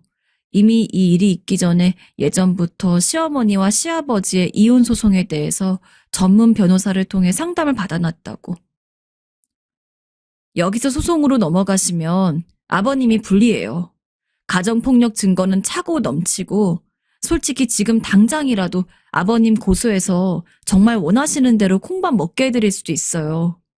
그냥 차라리 이 합의서에 깔끔하게 서명을 하셔야 별일 없을 거예요. 제 말 무슨 말인지 그 정도는 알아들으시겠죠? 남편도 거기 덧붙여서 해달라는 대로 하지 않으면 평생 아버지 같은 거 없는 거로 생각하고 법적 대응을 하는 데 있어서 강경하게 나갈 거라고 하니 시아버지도 거기에는 어쩔 도리가 없는지 결국 똥 씹은 표정으로 서명을 했습니다. 지금 시아버지는 정신병원에 들어간 지 2년이 훨씬 넘었습니다. 예상보다 치료가 길어지더라고요. 그리고 시아버지가 병원에 있는 동안 시어머니는 저희가 모시고 살고 있습니다. 시어머니는 시아버지가 넘겨준 재산으로 취미 활동을 하시면서 여유롭게 지내고 있는데 마음이 편하고 몸이 고되지 않아서인지 이전과는 달리 얼굴에 혈색도 돌고 피부도 너무 좋아지셨어요. 그리고 많은 친구분들을 만나 제2의 인생을 살고 계십니다. 오늘 있었던 일을 저에게 아이처럼 미주알 고주알 이야기하시는데 이렇게 놀기 좋아하고 순수하신 분이 그런 어두운 곳에 움츠리고 사셨나 싶더라고요. 그래서 마음이 어쩔 땐 참 아프기도 합니다. 제가 미리 시어머니의 어려움을 알아들었다면 어땠을지. 가끔씩 시어머니는 저한테 이야기하곤 합니다. 그때 제가 안 나타났다면 본인은 죽었을지도 모른다면서 너무 고맙다고요. 이젠 저를 며느리가 아니라 딸이라고 부르시고 저에게도 시어머니는 친어머니나 다름이 없습니다. 솔직히 마음 같아서는 평생 시아버지가 정신병원에서 안 나오셨으면 좋겠어요. 지금 이렇게 사는 게 너무 행복하니까요. 앞으로도 지금과 같은 생활 쭉 유지할게요. 들어주셔서 감사합니다. 아버지는 어릴 적 사고로 일찍 돌아가셨습니다. 덕분에 아무런 경제적 능력이 없던 어머니는 졸지에 저와 오빠 두 자식들을 돌보기 위해서 애써야 했습니다. 지금도 그렇지만 예전엔 남편이 벌어오는 생활비를 받고 아내는 보통 집에서 집안일만 하는 경우가 많았습니다. 저희 어머니도 그런 흔한 전업주부 중 한 명이셨죠. 아버지의 갑작스러운 부고만 아니었다면 아마 어머니가 그렇게까지 고생하시진 않았을 겁니다. 제가 3살, 오빠가 5살이던 시절부터 어머닌 거의 30년 가까이 일을 했습니다. 아줌마 나이대의 주부가 할 수 있는 일은 많지 않아서 어머닌 닥치는 대로 시간을 가리지 않고 들어오는 모든 일들을 받아서 해결하려 했습니다. 저희는 어머니가 아니었다면 고등학교조차 제대로 졸업하지 못했겠죠. 다행스럽게도 어머니 덕분에 저와 오빠는 성인이 되고 아주 풍족하진 않지만 부족하지도 않은 일자리를 얻어서 살아나갔습니다. 어머니, 이제는 일 안 하셔도 돼요. 저희가 어머니 용돈도 드리고 생활비도 낼게요. 저와 오빠는 어릴 적부터 어머니가 저희 때문에 힘들게 일하시는 것을 원치 않았습니다. 그래서 월급을 받기 시작한 순간부터 어머니가 일을 하지 않도록 했어요. 비록 저희가 엄청 많은 돈을 버는 것은 아니었지만 그래도 셋이 입고 먹고 살기에는 부족함이 없었기에 어머니가 이제 와서라도 일을 그만두고 조금 더 편하게 집에서 지내시기를 바랬습니다. 그렇게 저와 오빠는 결혼할 때까지 어머니를 극진히 모셨습니다. 어머니는 저희만 일을 하는 것이 영 안쓰럽게 보였는지 너네가 그렇게 걱정하지 않아도 나 멀쩡하다. 충분히 일할 수 있어. 라며 식당 일이라도 종종 나갔습니다. 저와 오빠가 알면 절대 나가지 말라고 할 테니 어머님 몰래 일을 하시기도 했죠. 그 사실을 알 때마다 저희 모두 어머니에게 더 이상 일하지 않아도 된다고 제발 집에서 쉬어달라고 부탁 아닌 부탁을 했습니다. 그러나 어머니는 저희 둘이 고생하는데 혼자서만 집에 계시기 싫으셨나 봅니다. 언제나 저희가 이야기하면 알았다고 하면서도 조금 바빠서 신경을 못 쓸 때면 어느샌가 슬쩍 일을 하고 계시곤 했죠.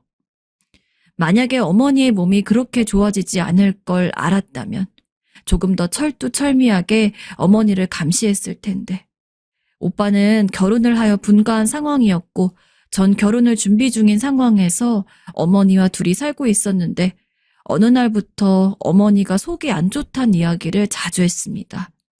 두통이 심하다면서 하루 종일 인상을 찌푸리고 계시기도 했습니다. 어머니, 혹시 무슨 큰 병이라도 있는 거 아닐까요? 걱정되는데 같이 병원 좀 한번 가봐요.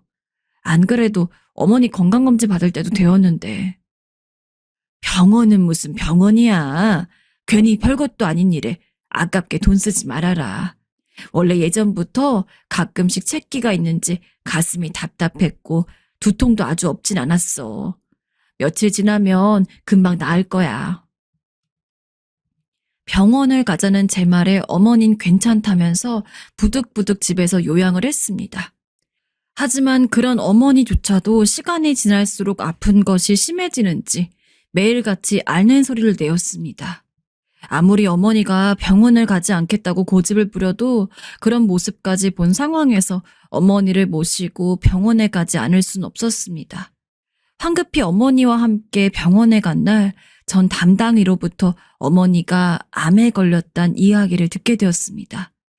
전 물론이고 당사자인 어머니조차 예상하지 못한 일이었습니다. 오빠, 엄마가 암에 걸렸대. 수술해야 할 것 같다고 하는데 어떻게 해야 하지?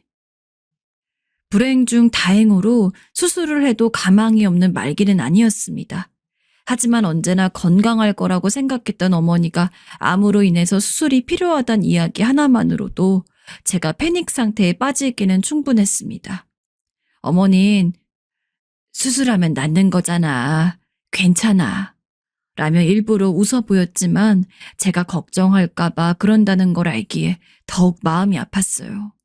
게다가 당시 저는 결혼이 2달도 채 안 남은 상황이었죠. 그전엔 제가 분가를 한다고 하더라도 어머니가 건강하시기 때문에 혼자 사시는 것에 대해서 아주 큰 불안이 있진 않았지만 암에 걸린 어머니를 두고서 저만 나와서 살 수가 없었습니다. 여보, 갑자기 이런 말해서 너무 미안해.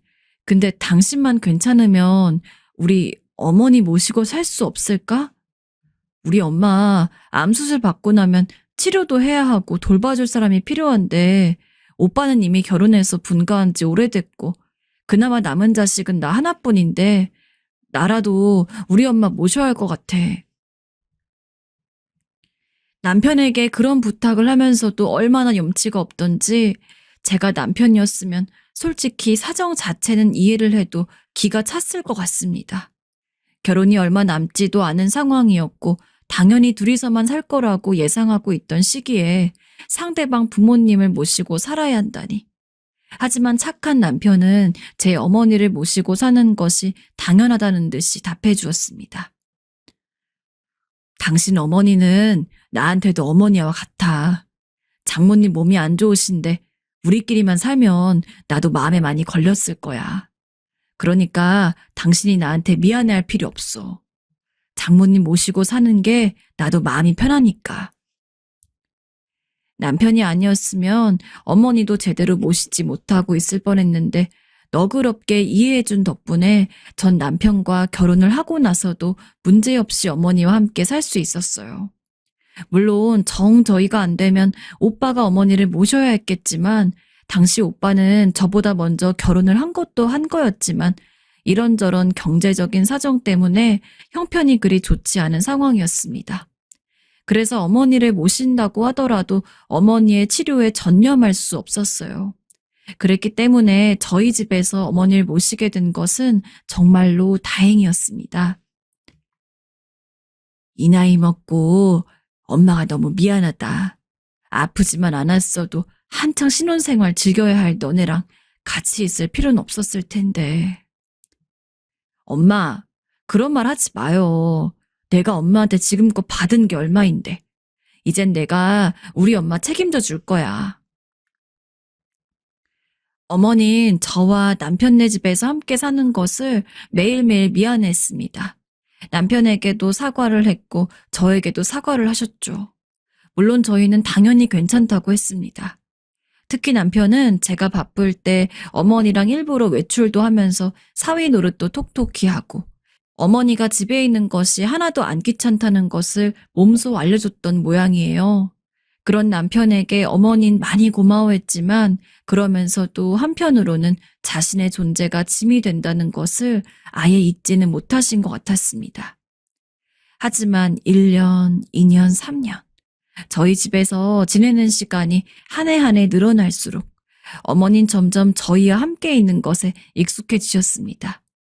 치료는 오래 걸렸고 어머니는 때때로 치료 과정을 많이 힘들어했지만 병원에 다녀온 뒤 저와 남편과 오손도손 셋이서 밥을 먹으면서 내가 그래도 너네가 있어서 버틴다 라고 직접 이야기해 주실 정도로 상태가 많이 좋아지셨습니다. 저나 남편은 어머니 치료비를 대고 생활비를 쓰며 거기다가 저축까지 하려니 돈이 이만저만 드는 게 아니라 금전적인 부분에서는 어려움이 있긴 했습니다만 그럼에도 사랑하는 어머니이기에 어머니가 하루 밝은 얼굴로 저희와 함께 지내는 것만으로도 기뻤습니다. 그러던 어느 날 어머니가 저희 집에서 함께 산 지 5년이 되었을 해였습니다. 당시 남편이 회사를 그만두고 모은 돈으로 사업을 시작한 초짜 사장이었습니다. 사업을 한 지 1년 밖에 안 된 시점이라 돈 나갈 곳도 많고 버는 족족 사업을 안정시키고 확장하는 데 써야 했어서 어떤 면에서는 회사를 다닐 때보다도 더 빈곤한 시기가 있긴 했지만 남편이 워낙 성실하고 똑똑한지라 점점 사업이 안전해지고 고정 수입이 늘어나고 있을 때였습니다. 그런데 그때 예상치도 못하게 남편의 사업이 부도를 맞이했습니다. 사업적인 문제로 빚을 냈는데 기간 내에 그 빚을 갚지 못했기 때문이었습니다. 나름대로 성공 가도를 달리고 있던 사업이었기에 남편은 제발 조금만 더 시간을 달라고 애걸복걸했지만 결국 달라지는 것은 없었습니다. 남편은 너무나 괴로워했고 저 역시 눈앞이 캄캄해졌어요. 게다가 사업이 망하면서 생긴 문제는 저희 둘에게만 해당하는 것이 아니었습니다. 바로 어머니까지 모시기 힘들게 되어버렸죠. 저희 부부는 당연히 이 상황에 대해서 많은 고민을 했습니다.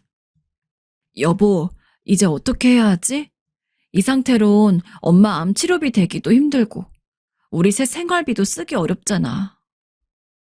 우선은 장모님한테 말씀드리지 말아봐.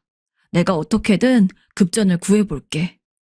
이대로 아픈 장모님이랑 떨어져 살 수도 없는 노릇이잖아. 우선 장모님이 알면 걱정하실 테니까 당신은 비밀로 하고 있어. 남편도 남편대로 많은 노력을 했을 겁니다. 하지만 이미 한계점에 다다른 상황에서 저희가 벗어날 구멍은 없었습니다. 하는 수 없이 전 오빠에게 연락을 했죠. 그나마 다행스럽게도 오빠는 이전에 좋지 않았던 가정 형편을 조금 이겨내고 그래도 먹고 사는 데는 지장이 없을 정도로 돈을 벌고 있는 상황이었습니다. 평생 어머니는 제가 책임지겠다고 다짐하고 있었는데 이렇게 예상치도 못한 이유로 오빠에게 손을 벌리게 된 것이 미안했지만 저로서도 어쩔 수 없었습니다. 한참 암에서 회복 중인 어머니가 혼자서 살 수도 없고 그렇다고 일을 할 수도 없었으니까요. 오빠, 엄마 좀 잘 부탁해. 그래, 걱정하지 마. 그렇게 어머니를 오빠에게 맡긴 뒤 저와 남편은 일본으로 도피성 이민을 갔습니다. 남은 돈을 탈탈 털어서 말이죠. 남편도 저도 일본어를 어느 정도 할 줄 알았고 무엇보다도 한국에서 사업을 실패한 것에 대한 충격이 너무 커서 한동안은 한국에서 일을 하기가 너무 어려웠습니다. 남편도 원래는 일본으로 갈 생각을 하지 않았지만 현재 여건상 어머니를 저희가 모시기 어려웠고 마침 오빠가 어머니를 대신 모시겠다고 한 상황이니 남편 입장에서도 조금 더 자신을 위한 선택을 하게 된 것 같습니다. 전 비록 어머니랑 떨어져 산다곤 해도 아무래도 같은 한국에서 있는 것과 다른 나라에서 있는 것은 느낌이 다르기 때문에 가급적이면 한국에서 별로 벗어나고 싶지 않았지만 남편이 일본에 가기를 간절히 원했기 때문에 아무 말 없이 뒤를 따랐어요. 하지만 일본에서의 생활은 여러모로 어려웠습니다. 남편은 한국에 있을 때보다 표정이 좋았지만 전 시간이 지날수록 한국이, 특히 어머니가 참 그리웠어요. 제 유일한 낙은 오빠를 통해서 어머니의 소식을 듣는 것, 그리고 어머니와 전화 통화를 하는 것이었습니다. 오빠, 요새 상황은 어때? 괜찮아? 회사는 잘 다니고 있고? 잘 다니다 못해 요새 너무 괜찮다. 나는 그대로 회사 다니고 있긴 한데 와이프는 엄마랑 같이 식당하고 있거든. 근데 그 식당이 요새 대박 나가지고 손님이 아주 물밀듯 밀려와. 너도 알지만 우리 엄마가 워낙 손맛이 괜찮지 않냐. 그래? 엄마가 식당 일을 하고 있다고?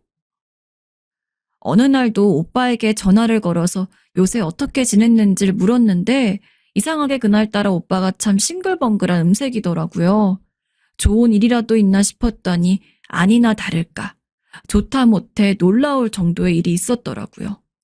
처음에 올케 언니가 어머니가 해준 반찬을 먹더니 식당을 차리는 게 좋을 것 같다고 먼저 이야기를 했나 봅니다. 어머니는 여전히 치료를 하고 있었지만 무리하게 일을 하는 정도가 아니면 기분 전환으론 좋을 것 같아서 동의를 했고 대출을 받아서 작게 식당을 하나 얻었는데 처음엔 동네 손님들만 찾아오던 곳이 입소문을 타고 점점 다른 지역에서도 사람들이 몰려오면서 방송까지 나왔다고 하더라고요. 그리고 그 방송을 계기로 어머니와 올케 언니의 식당은 매일같이 손님들이 줄을 서고 있는 대박 맛집이 되었다고 했습니다. 정말 대단하네. 근데 엄마 건강은 괜찮은 거 맞지? 응, 건강도 괜찮으시고 자기 일이 생기시니까 기분이 좋으신가 봐. 보람도 있다고 하시네. 그래? 너무 다행이다. 이런 놀라운 소식에 마음 같아서는 한번 들려보고 싶었지만 아직 저희 상황이 그리 좋아지지 않은 상황에서 마음 편히 한국에 가기도 어려웠어요. 그래서 전 몇 년 이상 일본에 묵으면서도 안부 전화만 몇 번 했을 뿐 실제로 한국에 간 적은 없었습니다. 오빠가 잘 됐으니까 엄마도 조금 마음 편히 지내고 계실 거야. 비록 우린 아직 빚을 못 봤다고 하지만 그래도 오빠라도 잘 돼서 너무 다행인 것 같아. 아주 우애가 깊은 형제는 아니었지만 그래도 저는 오빠를 꽤 좋아했습니다. 게다가 어머니가 그런 일까지 하시고 오빠의 보호 아래 있었기 때문에 더 마음을 놓을 수 있었어요.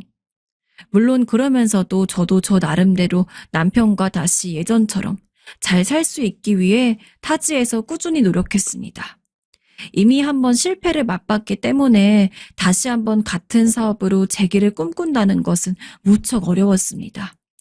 특히 저야 보조적인 역할을 하는 정도이지만 남편은 사장으로서 사업을 모두 진두지휘하는 입장이었기에 더 압박도 크고 부담이 됐을 겁니다. 그러나 남편도 포기하지 않았어요. 한국 제품을 수입해서 일본어로 판매하는 일을 새로이 손댔던 남편은 처음엔 여러 시행착오를 겪었지만 점차 사업이 커지고 커지면서 오히려 첫 사업보다도 더 많은 매출을 이루어내는 대박을 터뜨리게 되었습니다. 그렇게 점점 먹고 살만해지니 전 너무도 한국이 그립더라고요. 어머니 때문에 더 그랬어요. 원래도 그랬지만 더욱이요. 사업이 어느 정도 괜찮아지고 나서 딱 한 번 한국에 간 적이 있었지만 그때도 사정상 하루만 있고 돌아왔기 때문에 오랜 기간 어머니 얼굴 한번 제대로 보지를 못했습니다. 게다가 어쩐 일인지 어머니에게는 전화를 해도 연락을 잘 받지 않았고 오빠도 바쁜지 통화가 되는 날이 거의 없었습니다. 기껏 연락이 되어서 어머닌 잘 지내냐고 물어봐도 늘 일이 바쁘다며 일찍 전화를 끊었어요. 아무리 그래도 그렇지. 오빠도 그렇고 어머니도 그렇고 이렇게까지 전화가 안 됐던 적은 별로 없었는데. 어쩐지 꼭 어머니에게 전화를 해서는 안부를 물어야만 할 것 같았기에 전 올케 언니에게 연락을 했습니다. 어머니가 잘 지내냐고 말이죠. 근데 올케 언니가 그러더군요. 어머니가 근래 무릎 수술을 해가지고 이래저래 바빠서 전화하기가 힘들었던 거라고 말이죠. 어머님 무릎 수술 일부러 서울의 유명한 병원에서 인기 있는 의사한테 맡겼는데 어쩜 병원비가 그렇게 비싼지. 그래도 우리가 돈을 잘 버니까 병원비 내는 게 어렵진 않았지만 수술 후에 요양하는 것도 최고급으로 모셨어. 우리 정도 살지 않으면 그런 곳에 모시기 힘들걸? 아, 무릎 수술이요? 좋은 의사한테 수술을 맡기고 요양도 좋은 곳에 했다는 것은 반가운 소식이었지만 모든 뉘앙스에서 자기 자랑을 하려는 느낌이 가득하여 솔직히 그리 달갑진 않았습니다. 전 그저 어머니랑 전화를 하고 연락을 하고 싶었을 뿐인데 하지만 몇 번을 전화를 걸어도 어머니와 통화하긴 어려웠고 나중에 가서는 본인이 어떤 명품을 샀는지와 같은 쓸데없는 이야기들만 늘어놓는 통에 전 더 이상 다른 가족들을 통해서 어머니와 전화를 하는 것을 바랄 수가 없게 되었습니다. 게다가 대체 무슨 일인지 모르겠지만 잠을 잘 때마다 자꾸 꿈자리가 사납고 이상한 게 어쩐지 제가 직접 한국에 들어가서 어머니 얼굴을 봐야 할 것만 같았습니다. 원래 미신 같은 것을 잘 믿는 성격은 아닙니다. 하지만 그런 저일지라도 하루 건너 하루꼴로 악몽을 꾸는 일은 거의 없었는데 이상하게 그 시기에는 자꾸 어머니와 관련된 악몽을 꾸기 시작했습니다. 여보, 나 아무래도 어머니가 너무 걱정이 돼서 혼자 한국 좀 다녀올게. 오래 걸리진 않을 거야. 결국 저는 비행기 티켓을 끊고 일주일 정도 한국에 다녀오기로 결심을 했습니다. 비행기를 타고 한국 공항에 내리니 이제서야 고향에 돌아왔다는 느낌이 들더군요. 전 그 길로 바로 어머니가 올케 언니와 차렸다던 식당으로 향했습니다. 다행히 식당 소식을 처음 들었을 때 어느 지역에 있는지 이름이 어떻게 되는지를 미리 알아놨기 때문에 찾아가는 것은 그리 어렵지 않았습니다. 버스를 타고 택시도 타고 오랜 시간 길을 간 끝에 드디어 어머니가 있는 식당에 도달했습니다. 여전히 인기가 많은지 줄을 서 있는 손님들이 보였죠. 전 손님들을 해치고 식당 문을 열었습니다. 근데 그 순간 눈앞에 보이는 믿기지 않은 광경에 아무 말도 하지 못했습니다. 가끔 길거리 보면 폐지 줍는 할머니들이 끌고 다니는 유모차 있잖아요. 무릎 수술을 했다던 저희 어머니가 걸음 하나 제대로 걷지 못하는 상태에서 유모차를 주방에서 끌고 다니면서 요리를 하고 있는 겁니다. 어머닌 제가 온 것도 모르고 한참을 불 앞에서 뻘뻘 땀을 흘리며 어머니에게 이것저것 시키는 올케 언니의 말에 아무런 반발도 하지 못하고 프라이팬을 들고 요리를 하느라 바빴습니다. 식당 안에는 손님들이 바글바글했지만 그런 것조차 눈에 들어오지 않을 정도로 저는 무척이나 화가 났습니다. 엄마, 지금 뭐 하는 거야? 다리도 아픈 양반이 왜 가게에 나와서 요리를 하고 있어? 어머, 너 어떻게 여길... 철이 들고 나서부터 단 한 번도 어머니에게 반말을 써본 적이 없었습니다. 하지만 그때는 이것저것 가릴 처지가 아니었습니다. 제가 꽥 소리를 지르자 어머님 물론이고 올케 언니까지 놀란 토끼 눈으로 저를 쳐다봤습니다. 제가 말없이 찾아왔기 때문에 설마 일본에 있는 제가 한국, 그것도 어머니와 올케 언니가 일하는 식당으로 찾아올 줄은 꿈에도 몰랐겠죠. 둘이 어떤 눈으로 저를 쳐다보던 전 화가 나서 견딜 수가 없었습니다. 심지어 한참을 저를 보던 어머니는 절뚝거리는 무릎을 한 채 제게 다가와선 아이고, 우리 예쁜 딸, 이게 얼마만이야. 일본에 있는 줄 알았는데 언제 한국에 왔어. 엄마가 한번 찾아갔어야 했는데 미안하다. 라며 저를 안아주었습니다. 순간 눈물이 핑 돌았습니다. 못 본 사이 주름도 많이 늘고 피로해 보이는 어머니의 얼굴, 마른 몸, 건강도 성치 않은 사람이 왜 식당에서 그렇게 올케 언니한테 부려먹히면서 일을 하고 있는지 도저히 이해할 수가 없었습니다. 전 당연히 올케 언니한테 화를 냈습니다. 올케 언니, 대체 지금 이게 뭐 하시는 짓이에요? 어머니, 무릎 수술한 지 얼마 되지도 않은 상황인데 어떻게 식당에서 일을 시킬 수가 있어요? 어머니가 나온다고 하더라도 올케 언니가 말렸어야죠. 아니, 내가 뭘 어쨌다고. 올케 언닌 저를 바로 노려보았어요. 제가 식당 한복판에서 소리를 지르니 밥을 먹고 있던 손님들이 웅성거리며 저를 쳐다봤지만 그런 것까지 신경 쓸 겨를은 없었어요. 전 어머니를 모시고 식당 근처에 있는 카페에 가서 커피를 시킨 뒤 자초지종을 물어봤습니다. 제가 워낙 화가 난 눈치인지라 어머니 선뜻 말을 하는 것을 머뭇거렸지만 결국에는 어떤 일들이 있었는지 상세히 이야기해 주셨죠. 애초에 식당 자체가 어머니의 손맛으로 인기를 끈 만큼 그 음식 맛을 유지하지 못하면 손님이 떨어져 나갈 것은 자명한 일이라고 했습니다. 어머니는 올케 언니한테 음식을 만드는 비법을 전수해 주었지만 올케 언니가 워낙 손재주가 없는 건지 뭔지 아무리 어머니가 자세히 알려줘도 그 맛을 내질 못했다고 했죠. 최대한 올케 언니가 음식을 배울 때까지는 식당 일을 돕고 싶었던 어머니는 버틸 수 있는 데까지 버텨보려고 했으나 그 당시엔 이미 무릎도 너무 안 좋았고 어머니 나이가 80이 가까워온 상황이라서 영 몸이 안 따라주었다고 합니다. 어머님, 음식 맛으로 유명해진 식당인데 어머님이 책임을 지셔야죠. 그러나 식당을 통해서 벌어들이는 수입으로 남부럽지 않게 사는 생활에 익숙해졌던 올케 언니는 수술하고 제대로 회복도 안 된 어머니에게 이렇게 말하며 반강제적으로 식당 일을 시킨 겁니다. 언젠가 어머니는 울면서 올케 언니한테 빈 적이 있다고도 합니다. 하지만 그럼에도 책임을 지라며 일을 시켰다고 하네요. 그 말을 듣는 순간 어찌나 뚜껑이 열리던지. 오빠는 그 꼴을 보고 가만히 있던 거예요? 나 참, 정말 이거 너무한 거 아니에요?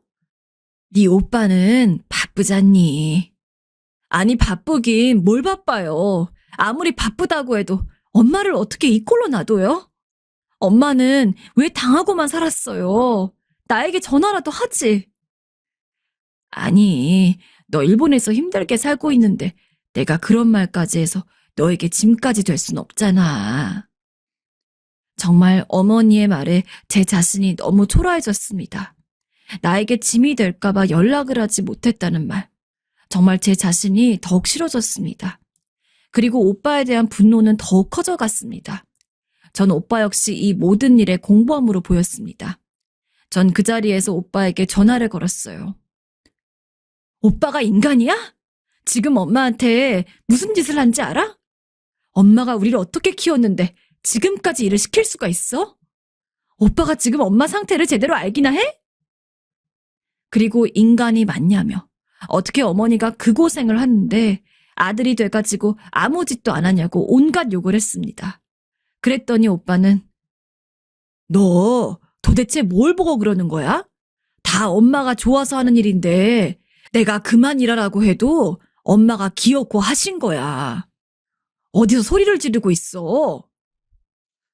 오빠는 말도 안 되는 핑계를 대며 오해다 어쩌고 저쩌고 하는데 어머니한테 이것저것 캐물으니까 어머닌 오빠나 올케 언니로부터 용돈 한 번 제대로 받아본 적이 없고 심지어는 옷조차 사주지 않아서 젊었을 적 입은 옷을 구멍이 날 때까지 돌려 입은 모양이더라고요.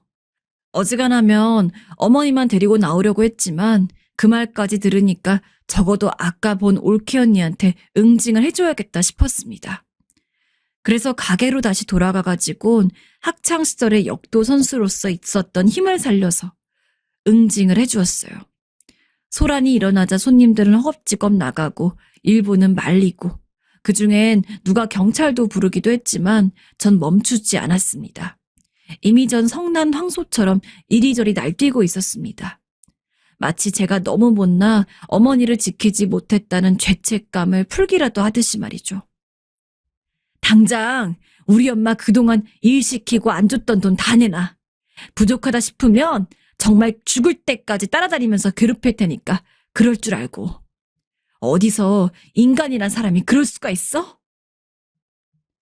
바들바들 떠는 올케 언니한테 돈을 뜯어내고 전 그 길로 어머니에게 이야기했습니다. 아직은 일본 생활을 정리하지 못했지만 곧 한국으로 돌아올 테니 같이 살자고요. 지금은 일단 어머니를 잠시 요양병원에 간병인과 함께 모신 상태입니다. 그리고 남편이랑 잘 이야기를 해서 최대한 빨리 한국에 들어가기로 했어요. 그리고 이전에 올케 언니한테 받았던 돈이 모자라서 변호사랑 상담해가지고 어머니가 못 받은 분에 대한 돈까지 다 받아낼 예정입니다. 하루빨리 일이 마무리되어서 어머니랑 좀 더 편하게 오손도손 지내고 싶어요.